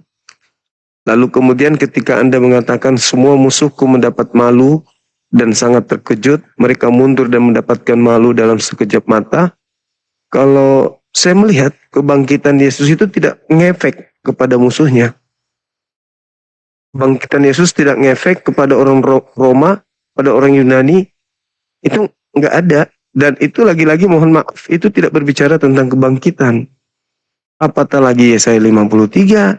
Yesaya 53 itu tidak ada berbahas tentang kebangkitan. Sedangkan yang kita bahas ini tentang kebangkitan. Bangkit dari kubur. Di Yesaya dari data nomor 1, Yesaya 5, dari 53, dari data 1 sampai 12 tidak ada berbicara tentang keluar dari kubur, itu nggak ada. Sama sekali nggak ada. Jadi memang ya saudara Kristen akan kesulitan. Kenapa? Karena orang-orang tidak ada yang mempelajari adanya Mesias keluar dari kubur, itu nggak ada. Nggak ada. Orang-orang Yahudi secara tradisional tidak ada kemudian mereka memahami, para orang Farisi, ahli-ahli kitab Tanakh tidak ada memahami akan ada Mesias keluar dari kubur pada hari ketiga, itu nggak ada. Ini murni adalah klaim dari Kristen luar Yahudi. Bangsa asing yang menggunakan kitabnya orang Yahudi dalam bentuk terjemahlah yang kemudian mengatakan ada di kitab ini, ada di kitab ini, nggak ada sama sekali, nggak ada berbicara mengenai kebangkitan. Makanya saya katakan murid-murid Yesus kaget dan ketakutan sebab mengira melihat hantu. Harusnya mereka sadar, oh ini sudah menggenapi. Jangankan mengatakan menggenapi, sekedar menunggu kebangkitan Yesus aja itu kagak. Tidak ada murid satupun. Ibu kandung tidak menunggu. Maria wanita yang intim dengan dia tak menunggu. Bapak tirinya kagak. Sepupu-sepupunya nggak ada yang menunggu. Nggak ada yang menunggu. Yang menunggunya malah orang jahat. Karena Yesus memang menubuatkan bahwa orang jahat ini minta tanda dan tidak akan diberikan satu tanda apapun selain tanda Yunus, sebab Yunus 3 hari dalam perut ikan, demikian juga anak manusia akan berada dalam perut bumi selama 3 hari 3 malam. Itu untuk tanda untuk angkatan jahat doang, kebangkitan itu. Nggak ada dari Tuhan. Untuk orang-orang benar itu nggak ada. Makanya murid-muridnya nggak percaya. Boleh baca Lukas 24, nomor 9, 10, 11. Mereka setelah mendengarkan bahwa kuburan kosong, apa katanya? Omong kosong, itu nggak masuk akal. Artinya, Yesus tidak pernah mengajarkan itu dan tidak ada kemudian mereka membaca kitab-kitab mereka sebelumnya tentang adanya Mesias mati bangkit pada hari ketiga, itu nggak ada. Kalau lahir, menderita, yes, Yesus sudah merangkum itu di Matius 23. nomor 1 sampai nomor 39. Itu rangkuman nabi-nabi dan utusan-utusan Tuhan yang disiksa, yang dibunuh, yang disalib. Itu di situ diceritakan sama Yesus. Tapi apa endingnya? Keturunan orang yang menyalib tidak akan lolos dari api neraka. Kalau keturunannya masuk neraka, bagaimana Kristen masuk surga? Seperti itu, Bung. Silakan. Oke. Oke, baik. Ya inilah mungkin perbedaan pemahamannya ya, Bang. Jadi tadi yang Abang Zuma sampaikan, saya setuju gitu ya, bahwa memang pada saat Yesus disalibkan, murid-muridnya itu meninggalkan dia. Itulah penderitaan yang Yesus alami, yang Kristus alami. Justru itulah yang membuktikan bahwa manusia itu adalah manusia yang berdosa dan butuh penyelamatan. Jadi di sana Kristus sedang membuktikan gitu ya, bahwa di salib itu dia bukan hanya ditinggalkan oleh Bapaknya, karena di sana dia berteriak kan bahwa Bapak-bapak, mengapa engkau meninggalkan aku? Itu bukti bahwa dia ditinggalkan Bapa, penderitaan dia. Tapi di sisi yang sama, dia juga menderita karena ditinggalkan oleh orang-orang yang dia kasihi. Itulah bukti dari pengorbanannya dia. Bukan sekedar apa yang dialami di kayu salib, disiksa dan lain sebagainya, tapi secara psikologis dia juga ditinggalkan oleh orang-orang yang dia kasihi. Dan itu bukti bahwa Yesus benar-benar menderita sebagai manusia. Gitu. Itulah justru dari sana kita bisa melihat gitu ya, bahwa penebusan yang Yesus lakukan itu benar-benar adalah penebusan yang luar biasa, karena dia mau menderita di sana gitu. Tapi kan pada akhirnya kita bisa melihat gitu ya, bahwa orang-orang yang awalnya meninggalkan dia justru kembali mengabarkan Injil ketika mereka bertemu kembali dengan Kristus gitu. Contoh tadi Abang bicara tentang Lukas, tentang Matius, Markus. Itu kan orang-orang yang mungkin meninggalkan dia, tapi pada akhirnya dia kembali lagi untuk memberitakan tentang kebangkitan Kristus. Nah, di sini sebenarnya ada sesuatu yang agak unik begitu ya.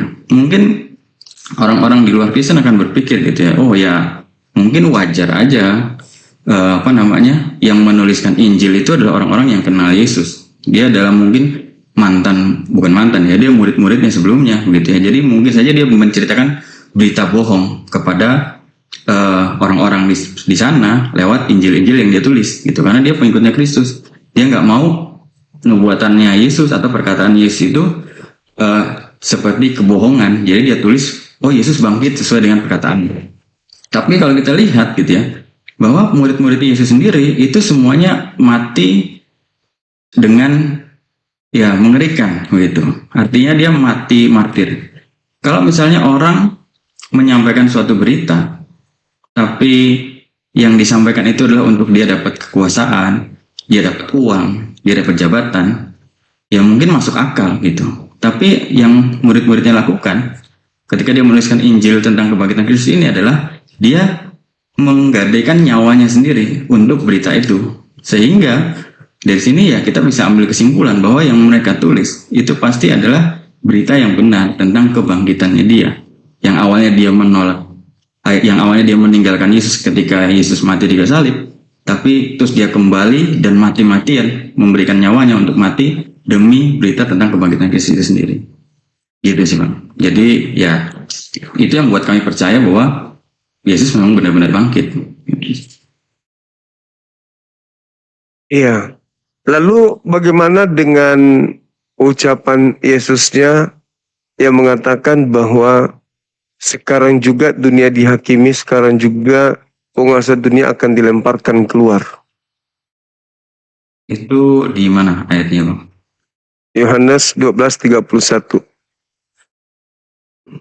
Bentar, saya coba lihat dulu. Yohanes 12:31. Bagian kalau kita melihat Yohanes 13 itu nomor 31, yang disalib sebenarnya bukan Yesus. Jadi sangat jauh mengharapkan Yesus itu yang bangkit dari kubur. Tapi kalau mohon maaf nih, tapi kalau iblis yang menjanjikan keselamatan kepada penyembahnya, ya saya akui iya. Kalau iblis ya Bang ya. Karena iblis memang Bang, coba ulang Bang. Yesus itu memberikan keselamatan dengan cara percaya kepada dirinya. Orang-orang percaya kepada dirinya kalau dia itu rasul. Sedangkan setelah penyaliban, kepercayaan yang muncul bukan sebagai rasul, sebagai Tuhan. Nah, kira-kira siapa ini yang mau disetarakan dengan Tuhan? Yesus atau iblis?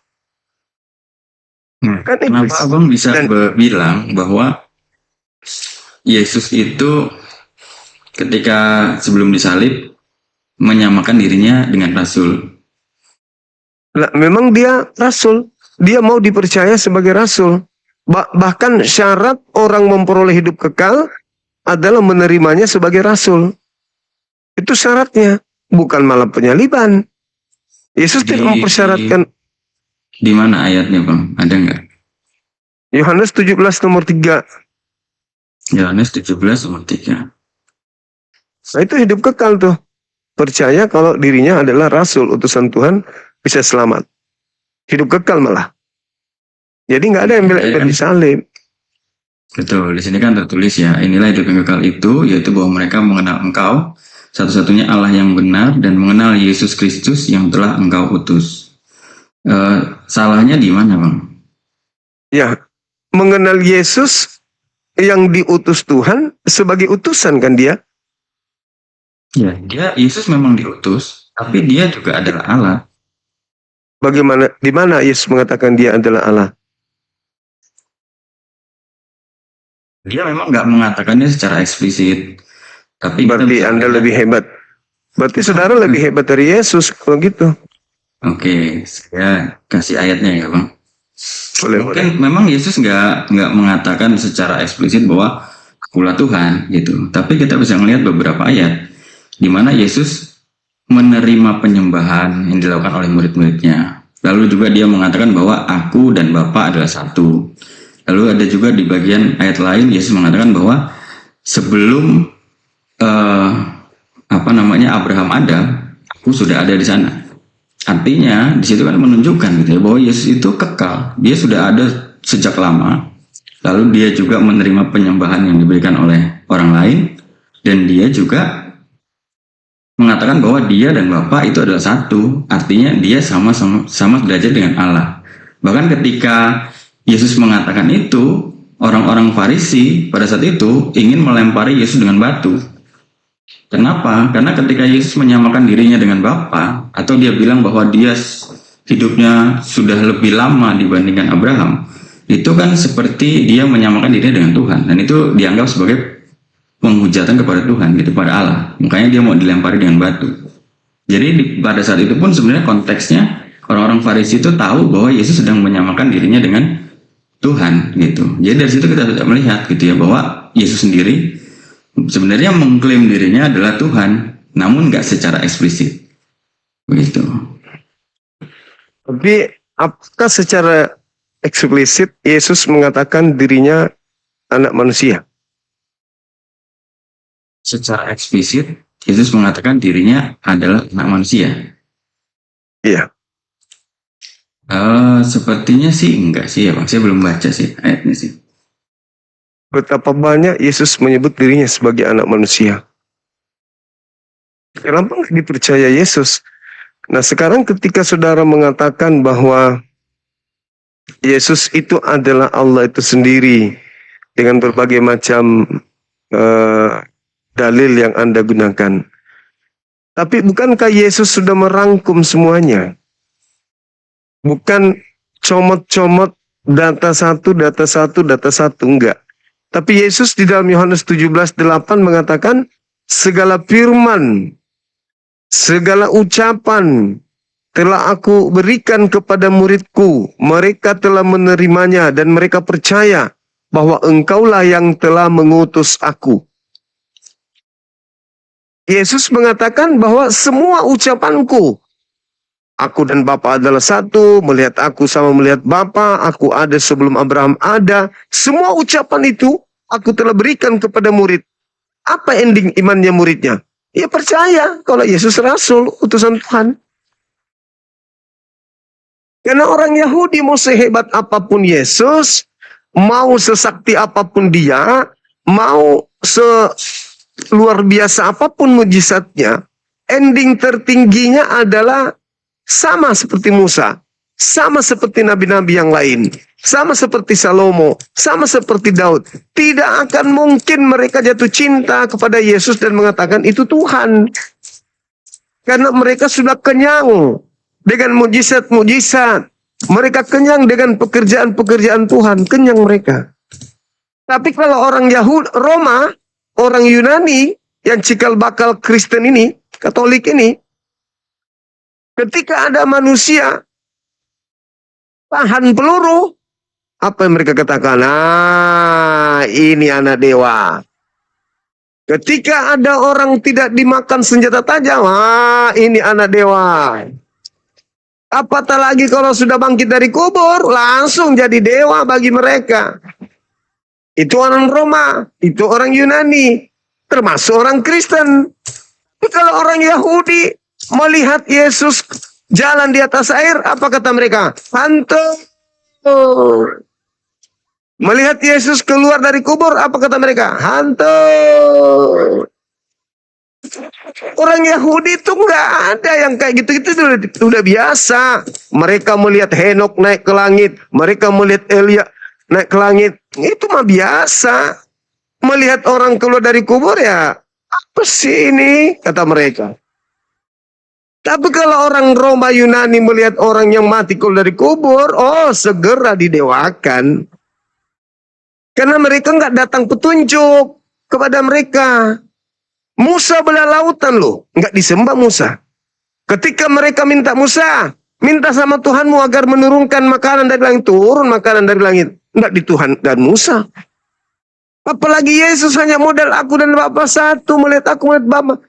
Itu mah bukan sesuatu yang luar biasa. Kalau Anda mengatakan muridnya menyembah, Anda keliru. Muridnya menghormat, kagum, takjub kepadanya. Artinya bahwa guru kita yang ditolak oleh orang kebanyakan ini benar-benar adalah Mesias utusan Tuhan. Menghormatlah mereka, proskuneo dalam bahasa Yunani. Sujud mereka menghormat. Bukan menyembah, bukan menuhankan, juga. Nah itu kuncinya Yohanes 17:8. Segala firman, bukan cuma comot-comot. Segala firman yang kau berikan telah kusampaikan. Mereka menerimanya. Dan mereka percaya bahwa engkaulah yang telah mengutus aku. Mereka percaya gurunya ini rasul. Kemudian, saya ingin meluruskan apa yang Anda bawa tadi di data Yohanes 10 nomor 30 itu. Orang-orang Yahudi ingin melemparinya batu. Hanya gara-gara dia mengatakan, aku dan Bapa, aku adalah anak Elohim, aku adalah Elohim. Melempari batu. Tapi kan Yesus klarifikasi. Yesus mengatakan, dan lu ye. Nah, kalau Yesus sekarang ada di sini pakai bahasa Betawi begitu. Dan lu ye. Bukankah di dalam kitab Taurat ente dikatakan bahwa siapapun yang diserahi tugas untuk menyampaikan firman Tuhan, maka dia adalah Tuhan. Dan ketetapan Tuhan itu tidak bisa dibatalkan. Apakah kamu masih mengatakan aku menghujat Allah sebab aku menyampaikan firman Allah? Yesus klarifikasi. Hei, Musa diutus oleh Elohim menyampaikan firman kepada Fir'aun. Keluaran 7 nomor 1. Musa menjadi Elohim, menjadi Allah. Untuk Fir'aun. Ya aku juga begitu, karena aku menyampaikan firman. Jadi bukan alasan, oh dia Tuhan. Masa kesalahpahaman orang Yahudi menyebabkan ada menuhankan Yesus? Itu cocoknya kepada orang Roma. Bukti. Anda lihat di dalam Kisah Para Rasul 14. Di dalam Kisah Rasul 14, ketika Paulus datang ke orang Roma menganggapnya dewa Hermes. Karena Paulus bermujizat di tengah-tengah mereka lantas datang mempersembahkan lembu. Dewa Zeus, Imam Zeus datang membawa kemudian lembu untuk mempersembahkan kepada dewa Hermes, yaitu Paulus. Tapi Paulus mengatakan apa? Oh bukan aku yang dewanya. Yang dewanya itu namanya Yesus. Makanya laku ajaran Paulus ketika ada Tuhan turun ke bumi, anak dewa turun ke bumi mengosongkan diri. Wah, senang kali orang Roma. Seketika itu mengambil Paulus ajarannya untuk dirangkul. Sebab orang Roma tidak memiliki kitab suci. Maka dengan adanya surah-surah Paulus, maka dilantiklah kitab itu sebagai kitab suci mereka. Tapi orang Yahudi ada nggak nyembah Yesus? Enggak. Tuhannya mereka maha suci, maha tinggi. Bukan manusia, bukan anak manusia. Sedangkan Yesus, alamak, diterima sebagai Mesias aja kagak, apalagi diterima jadi Tuhan. Itu bang, silakan. Oke. Ya, saya tertarik dengan jawabannya Bang Zuma tadi yang bicara tentang murid-muridnya. Jawabannya ketika tahu bahwa Yesus bilang bahwa dia dengan Bapa adalah satu lalu ingin dilempar batu, lalu murid-muridnya justru seperti menyalahkan Yesus, begitu kan? Gitu. Ya, memang pada saat itu konteksnya sebelum Yesus bangkit dari kematiannya di kayu salib, murid-muridnya sampai pada saat itu mereka belum benar-benar memahami tentang apa yang sebenarnya menjadi tujuan Yesus datang ke dunia. Yesus bicara A, mereka memahami B. Yesus bicara C, mereka memahami D. Itulah yang sebenarnya terjadi di orang-orang Yahudi sampai saat ini, gitu. Mereka menanti-nantikan Mesias yang akan datang, tapi bukan Kristus, gitu. Karena dalam pandangan mereka pada zaman itu, Mesias yang akan datang itu akan membebaskan mereka dari penjajahan mereka atas Roma, gitu. Tapi Mesias yang akan datang sebenarnya adalah justru membebaskan mereka dari dosa, sesuatu yang jauh lebih besar daripada itu. Makanya pada waktu itu murid-muridnya sendiri pun sebenarnya kebingungan gitu ya dengan banyak hal yang disampaikan oleh Yesus sendiri. Bahkan ketika di bagian yang tadi Abang ceritakan, begitu ya. Tapi semua itu pada akhirnya terjawab ketika Yesus sudah bangkit dari kematiannya, begitu. Mereka baru mulai memahami gitu apa yang sedang Yesus kerjakan dan apa tujuan Yesus datang ke dunia ini melalui kematian dan kebangkitan di kayu salib. Gitu. Kita bisa lihat gitu ya di beberapa bagian gitu ya, murid-muridnya akhirnya mengakui bahwa Yesus adalah Tuhan gitu. Contoh misalnya di Yohanes 20 ayat 28. Di situ Thomas mengatakan bahwa ya Tuhanku, ya Allahku gitu. Ketika dia tahu bahwa Yesus sudah bangkit. Lalu juga kita bisa lihat misalnya di Matius 14 ayat 33, di situ dibilang bahwa sesungguhnya engkau adalah anak Allah. Lalu baca lagi misalnya di Matius 16 ayat 16, di situ dibilang juga Petrus bilang sendiri bahwa engkau adalah Mesias anak Allah yang hidup.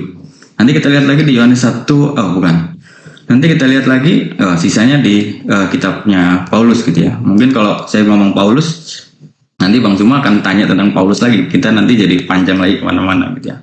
Tapi intinya adalah kita bisa melihat bahwa murid-muridnya pada akhirnya memahami gitu bahwa apa yang Yesus kerjakan, kematian dan kebangkitan di kayu salib itu adalah pekerjaan Mesias yang sesungguhnya, dan mereka menyadari bahwa Yesus adalah Mesias dan Allah itu sendiri. Begitu Bang, kalau dari saya. Oke, baik. Jadi kelihatannya Anda lebih pintar dari Yesus. Karena Yesus tidak pernah mengajarkan apa yang barusan Anda sebutkan. Terutama ketika Anda mengatakan mereka baru paham setelah bangkit dari kubur. Anda coba baca di dalam Kisah Para Rasul 2 nomor 36. Oke. Apa yang dikatakan di sana? Semua orang Israel harus tahu dengan pasti bahwa Yesus yang kau salibkan itu telah dijadikan, Elohim membuatnya menjadi Tuhan dan Kristus. Ini Elohim membuat dia menjadi Tuhan. Dan dia Tuhan hanya untuk orang jahat. Bukan untuk orang-orang yang benar. Karena orang yang benar itu Tuhannya Elohim, bukan Yesus. Yesus itu Tuhan yang dibuat. Nah, ketika saudara mengatakan murid-muridnya mengatakan dia Tuhan, kata Yesus apa sebelum kejadian penyaliban? Waspadalah kepada penyesat yang datang kepadamu memakai namaku. dan berkata, akulah Kristus. Mereka akan menyesatkan banyak orang, melakukan mujizat-mujizat, melakukan tanda-tanda dahsyat. Matius 24 nomor 24. Dan kekuatan-kekuatan sekiranya mungkin menyesatkan murid pilihan juga. Jadi kalau Anda mengatakan Petrus menusuk lambungnya, lantas dia mengatakan, ya Tuhanku, ya Allahku, berarti Petrus sudah disesatkan. Bisa Tuhan pakai ada lambung, masa Elohim punya usus? Maksudnya di sana itu kaget. Bukan berarti yang di depannya ini adalah Tuhan pencipta. Dia kaget loh, kok bisa hidup orang ini padahal lambungnya tertusuk. Orang kaget, bukan menganggap dia Tuhan, tapi itu ekspresi. Bagaimana ada misalnya nih Pak Bom naik motor, habis itu digila sama mobil truk, cepak, langsung teriak, ya Allah, ya Allahku. Masa Bom jadi Tuhan? Itu ekspresi kaget. Karena ada sesuatu yang luar biasa di sana. Jadi Bung, kalau Anda mengatakan bahwasanya itu bukti-bukti ketuhanan, Yesus memang Tuhan untuk orang jahat. Maka manusia ini apapun kelemahannya tetap Tuhan. Apapun kita uraikan tentang dia adalah manusia, tetap Tuhan bagi penyembahnya. Tetapi yang Tuhan sebenarnya, ya pencipta langit dan bumi, bukan Yesus. Tapi tetap saja akan diperjuangkan. Dia Tuhan itu sendiri. Dia Tuhan itu sendiri. Untuk siapa Yesus ini Tuhan? Ya untuk orang jahat. Masa gara-gara berkata, aku dan Bapa satu, langsung jadi Tuhan manusia ini? Gampang kali jadi Tuhan. Masa gara-gara ditusuk lambungnya, langsung jadi Tuhan anak Maria? Gampang kali jadi Tuhan. Dia jadi Tuhan bagi orang jahat. Karena memang orang jahat yang menolaknya. Orang jahat yang menyalibkan. Maka dia dibuat menjadi Tuhan oleh Tuhannya Yahudi bagi orang-orang yang menyalib, yaitu orang-orang Farisi. Makanya Yesus mengatakan, waspadalah kepada orang Farisi, waspadalah kepada ragi Farisi. Ini yang ditakutkan Yesus. Karena orang Farisi akan menyesatkan banyak orang dengan mengajarkan hukuman yang Tuhan berikan kepada dia, yaitu menjadikan korban yang mereka salib menjadi Tuhan mereka. Begitu saudaraku. Tadi kita sudah jauh meninggalkan yang pertama, tema kita. Apa fungsi kebangkitan Yesus? Di awal Anda mengatakan untuk menggenapi nubuatan tentang kebangkitan yang ada di PL. Tapi kita belum menemukan nubuat itu. Malah kita lari kepada data-data yang dibangun, yang ditulis, yang dikarang tahun 60-an. 30 tahun setelah Yesus pergi. Baru disusun. Oh dia begini, dia dinubuatkan begini. Baru disusun berikutnya. Padahal Yesus berpesan dan sudah sangat nyata ajarannya. Segala pekerjaan, segala perkataan yang Yesus lakukan itu adalah pekerjaan sebagai Rasul. Yohanes 5 nomor 36, ada kesaksianku. Yang lebih penting dari kesaksian Yohanes, bahwa segala pekerjaan mujizat yang aku kerjakan, pekerjaan itu yang bersaksi bahwa Bapa yang telah mengutus aku. Nggak ada yang bisa membuat Yesus itu Tuhan. Pekerjaan yang mana? Semua pekerjaannya membuktikan dia utusan Tuhan. Tidak ada ucapan Yesus yang membuktikan dia Tuhan. Semua ucapannya adalah ucapan utusan Tuhan. Kenapa dia bisa jadi Tuhan hari ini? Ya, itu karena untuk orang jahat. Coba Anda lihat. Pekerjaan mana yang dilakukan oleh Yesus yang berasal dari dirinya sendiri? Nggak ada. Perkataan mana yang Yesus ucapkan yang berasal dari dirinya sendiri? Nggak ada. Yohanes 14:24, firman yang kau dengar dari mulutku bukan dari aku, tetapi dari Bapa yang telah mengutus aku. Mujizat, membangkitkan orang mati, apapun itu bukti kalau aku ini Rasul Tuhan. Tapi saudara akan tetap memperjuangkan dia Tuhan. Kenapa? Ya, Anda harus membuat Tuhan tandingan untuk melawan Tuhan yang sesungguhnya. Silakan.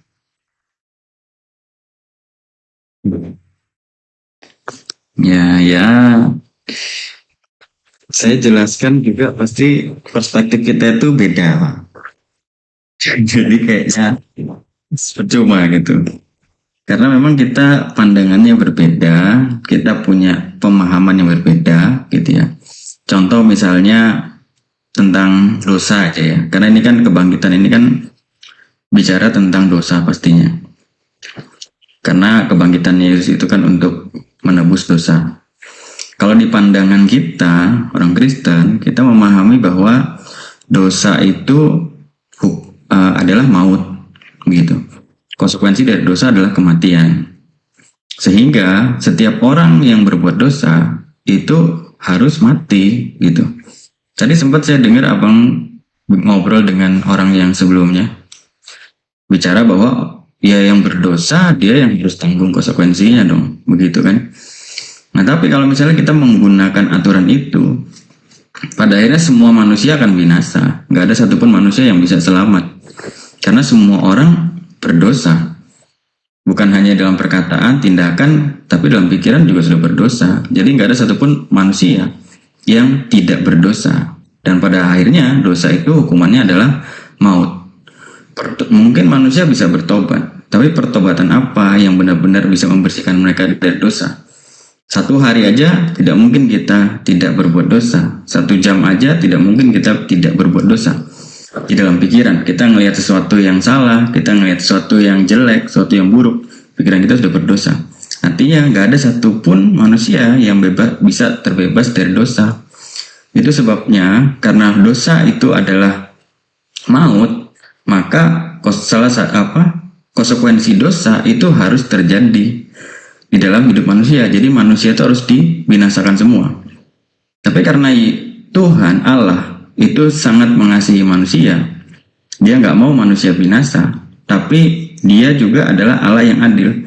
Satu sisi dia adalah Allah yang kasih, tapi satu sisi juga dia adalah Allah yang adil. Sehingga karena keadilannya, maka dosa harus tetap mendapat konsekuensinya. Tapi karena kasihnya kepada manusia, manusia tetap harus diselamatkan. Itu sebabnya harus ada pribadi yang bisa tetap melaksanakan konsekuensi dari dosa itu. Karena pelaksana dosanya adalah manusia, maka yang harus mati juga adalah manusia. Itu sebabnya Yesus Kristus harus menjadi manusia supaya dia setara dengan manusia-manusia yang berdosa.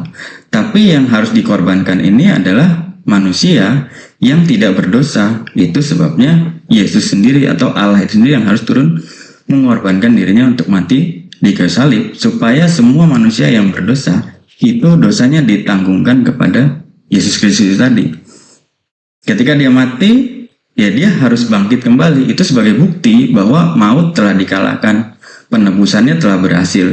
Jadi kebangkitan itu seperti tanda bukti bahwa dosanya telah dibayar lunas, hutangnya telah dibayar. Itu perspektif kita orang Kristen di dalam memandang tentang kematian dan kebangkitan Yesus. Kalau misalnya Bang Zuma pandangannya beda dengan ini, gitu ya, pasti kita nggak akan ketemu, gitu. Saya mau cerita panjang lebar tentang Kristus pun kita nggak akan ketemu. Mungkin itu sih, Bang. Karena Ya ini sudah, udah kalau malam, begitu- kayaknya saya nggak bisa panjang-panjang lagi. Tapi terima kasih buat kesempatannya. Gitu sih, Bang Zuma. Oke. Silakan dengan doktrinnya. Saya tetap pada pendirian saya. Yesus tidak pernah mengajarkan nebus dosa pakai darah manusia. Tuhan pencipta langit dan bumi tidak pernah mengajarkan nebus dosa pakai darah manusia. Itu nggak ada tuh. Nggak ada. Dan tidak pernah ada sejarahnya Tuhan turun ke bumi, mati, dibunuh manusia. Itu hanya konsep dari barat. Karena nabi-nabi tidak pernah mengajarkan itu. Intinya bahwa ketika Anda menginginkan kematian terhadap Yesus, Anda ada pada barisan iblis. Karena hanya iblis yang menginginkan kematian terhadap orang benar. Lalu ketika Anda menerima dosa Anda ditebus dengan kematian Yesus, itu sendiri, Yesus sendiri tidak pernah mengajarkan itu, dosa ditebus dengan darah. Yesus mengajarkan bahwasanya apa yang dia lakukan dan dia ajarkan di tengah-tengah kaumnya, itu mengajarkan kaumnya kemudian untuk mentaati perintah Tuhan. Tapi kalau Anda mengatakan tidak ada manusia selamat tanpa harus ada penebusan, ya sayang sekali. Di dalam kitabnya orang Yahudi, Yeremia 31, nomor 31 sampai 34, apa kata Tuhan? Jangan lagi orang di antara kalian mengajar kenallah Tuhan, sebab baik kecil maupun besar telah mengenal aku, dan aku telah menghapus dosa-dosanya dan tidak lagi mengingat-ingat dosanya. Jadi Yesus mati untuk siapa? Kesiangan dia. Pahlawan kesiangan. Kalau saya ingin mengatakan yang sesungguhnya, sebenarnya yang mengimingi keselamatan Kristen dengan darah Yesus di salib itu bukan Yesus. Karena itu tidak pernah Tuhan sampaikan. Dosamu akan aku tebus dengan darah manusia, itu nggak ada. Tuhan malah marah. Kalau mempertumpahkan darah orang benar itu Tuhan marah. Tapi iblis memutar balik tuh. Menggunakan nama Yesus untuk memperdaya manusia. Supaya apa? Akibatnya coba. Ketika orang menerima ajaran tersebut, mereka menduakan Tuhan, bahkan mentigakan dengan Roh Kudus. Mereka melanggar seluruh perintah Tuhan yang datang kepada para nabi. Apalagi, mereka bermimpi untuk masuk surga dengan tidak lagi menjalankan perintah-perintah Tuhan. Itu akibatnya sekarang Kristen masuk ke gereja menyembah Yesus. Ada nggak perintah Tuhan? Nyembah Yesus? Tak ada. Ada nggak perintah Tuhan makan babi? Tak ada. Ada nggak perintah jangan bersunat? Tak ada. Ada nggak perintah ibadah minggu? Tak ada. Ibadah Natalan ada nggak? Nggak ada. Yang dilakukan oleh orang Kristen bukan perintah Tuhan, bukan sabda Yesus. Kenapa mereka merasa bahwa pengikut Yesus? Yaitu tadi, sibilisisis. Orang yang mengikuti Yesus, sunat, ibadah sabat, tidak makan babi, menyembah hanya kepada Elohim, menjalankan semua isi Taurat. Itu orang yang mengikuti Yesus. Tapi sekarang ternyata yang disebut mengikuti Yesus adalah yang melanggar seluruh perintah Yesus. Coba, kata Yesus, kamu ingin membunuhku karena kamu tidak memperoleh firmanku di dalam dirimu. Iblislah yang menjadi bapakmu sehingga kau ingin membunuhku. Sekarang beda. Yang membunuh Yesus, itulah keselamatannya. Andai saja Kristen hadir pada saat Yesus masih hidup, bukan tentara Romawi yang membunuh Yesus, tapi Kristen akan berlomba-lomba mengisap darah Yesus, membunuh Yesus, menyalib Yesus. Kenapa? Karena Kristen pingin kali dosanya ditebus. Jadi Kristen dalam hal ini yang menerima salib itu sama seperti iblis. Sama-sama mau Yesus mati. Dengan iming-iming apa? Dengan matinya Yesus, kemudian dengan bangkitnya dia, maka kita akan diselamatkan. Inilah Kristen. Mereka ingin bebas makan apapun. Mereka ingin minum apapun. Mereka nggak mau diatur sama Tuhan. Mereka mau bikin aturan sendiri. Tapi mimpi masuk surga. Boro-boro masuk surga, masuk akal aja kagak. Kenapa harus ada Yesus mereka jual untuk dimatikan? Yesus mati untuk membebaskan kita. Karena sebenarnya bukan karena mau menghapus dosa. Tapi apa? Ingin melegalkan. Ingin kemudian mengiming-imingi orang-orang pengikutnya. Supaya merasa merdeka melakukan segala apa yang Tuhan larang. Dengan matinya Yesus, masih ada nggak perintah Torah dilakukan oleh Kristen? Gak ada. Gak ada lagi. Tapi mereka paling merasa, wow, kami ini anak Tuhan loh. Kami pewaris surga loh. Gimana mau pewaris surga? Yang ada pewaris dosa. Karena salib itu adalah hadiah dari iblis. Bukan Tuhan yang menginginkan penyaliban. Tetapi iblis yang menginginkan penyaliban. Bukan Tuhan. Iblislah yang berkarya terhadap penyaliban itu. Ketika orang Kristen selamat karena penyaliban, berarti Kristen ini adalah korban dari iblis. Karena hanya iblislah yang mau Yesus disalib. Salib itu simbol kemenangan iblis. Kristen menggantung salib di rumahnya, berarti itu simbol tanda pengikutnya iblis. Kristen bikin tato salib, menggantung di leher salib, di gereja ada salib, berarti Kristen adalah tanda-tanda simbol iblisnya ada pada mereka. Salib itu adalah keinginan setan, bukan keinginan Tuhan. Yohanes 8 nomor 37, Yesus mengatakan apa? Kenapa kamu ingin membunuhku? Karena kamu tidak memperoleh firman di dalam hatimu. Berarti kalau ada orang yang ingin menyalib Yesus, ingin Yesus disalib, tidak ada firman Yesus di dalam dirinya. Iblislah yang menjadi bapakmu, dan kamu mau melakukan keinginan-keinginan bapakmu. Jadi yang menginginkan kematian terhadap Yesus hanya iblis. Apakah Bapa Elohim di surga mau Yesus mati? Tidak. Mana dalilnya? Keluaran 23 nomor 7 nomor 8. Jangan kau membunuh orang yang benar. Jangan kau membunuh orang yang bersalah, yang tidak bersalah. Sebab aku Tuhan tidak akan membenarkan orang yang bersalah. Tapi Kristen berkhotbah, bunuhlah orang yang benar. Bunuhlah orang yang tidak bersalah. Karena hanya dengan membunuh orang yang bersalah yang tak bercacatlah darah yang tertumpah, kita orang yang bersalah ini bisa dibenarkan. Kan dibalik. Tuhan mengatakan jangan membunuh orang benar. Kristen mengatakan orang benar harus dibunuh. Karena darahnya harus tertumpah. Karena darah orang sucilah yang bisa menebus dosa. Loh, membunuh orang yang tak berdosa justru berdosa. Jangan kau membunuh orang yang tidak bersalah. Jangan kau membunuh orang yang benar. Sebab aku Tuhan tidak membenarkan orang bersalah. Amsal 6 nomor 16. 6 perkara yang dibenci Tuhan. Bahkan 7 kekejian di dalam hatinya. Yaitu menumpahkan darah orang yang tidak bersalah. Kalau Kristen beda lagi tuh. Tumpahkan darah orang yang benar. Tumpahkan darah orang yang suci. Sebab hanya dengan persembahan darah yang suci yang tak bernoda yang bisa menghapuskan dosa dunia. Loh, kok balik? Tuhan bilang jangan, Kristen malah bunuh.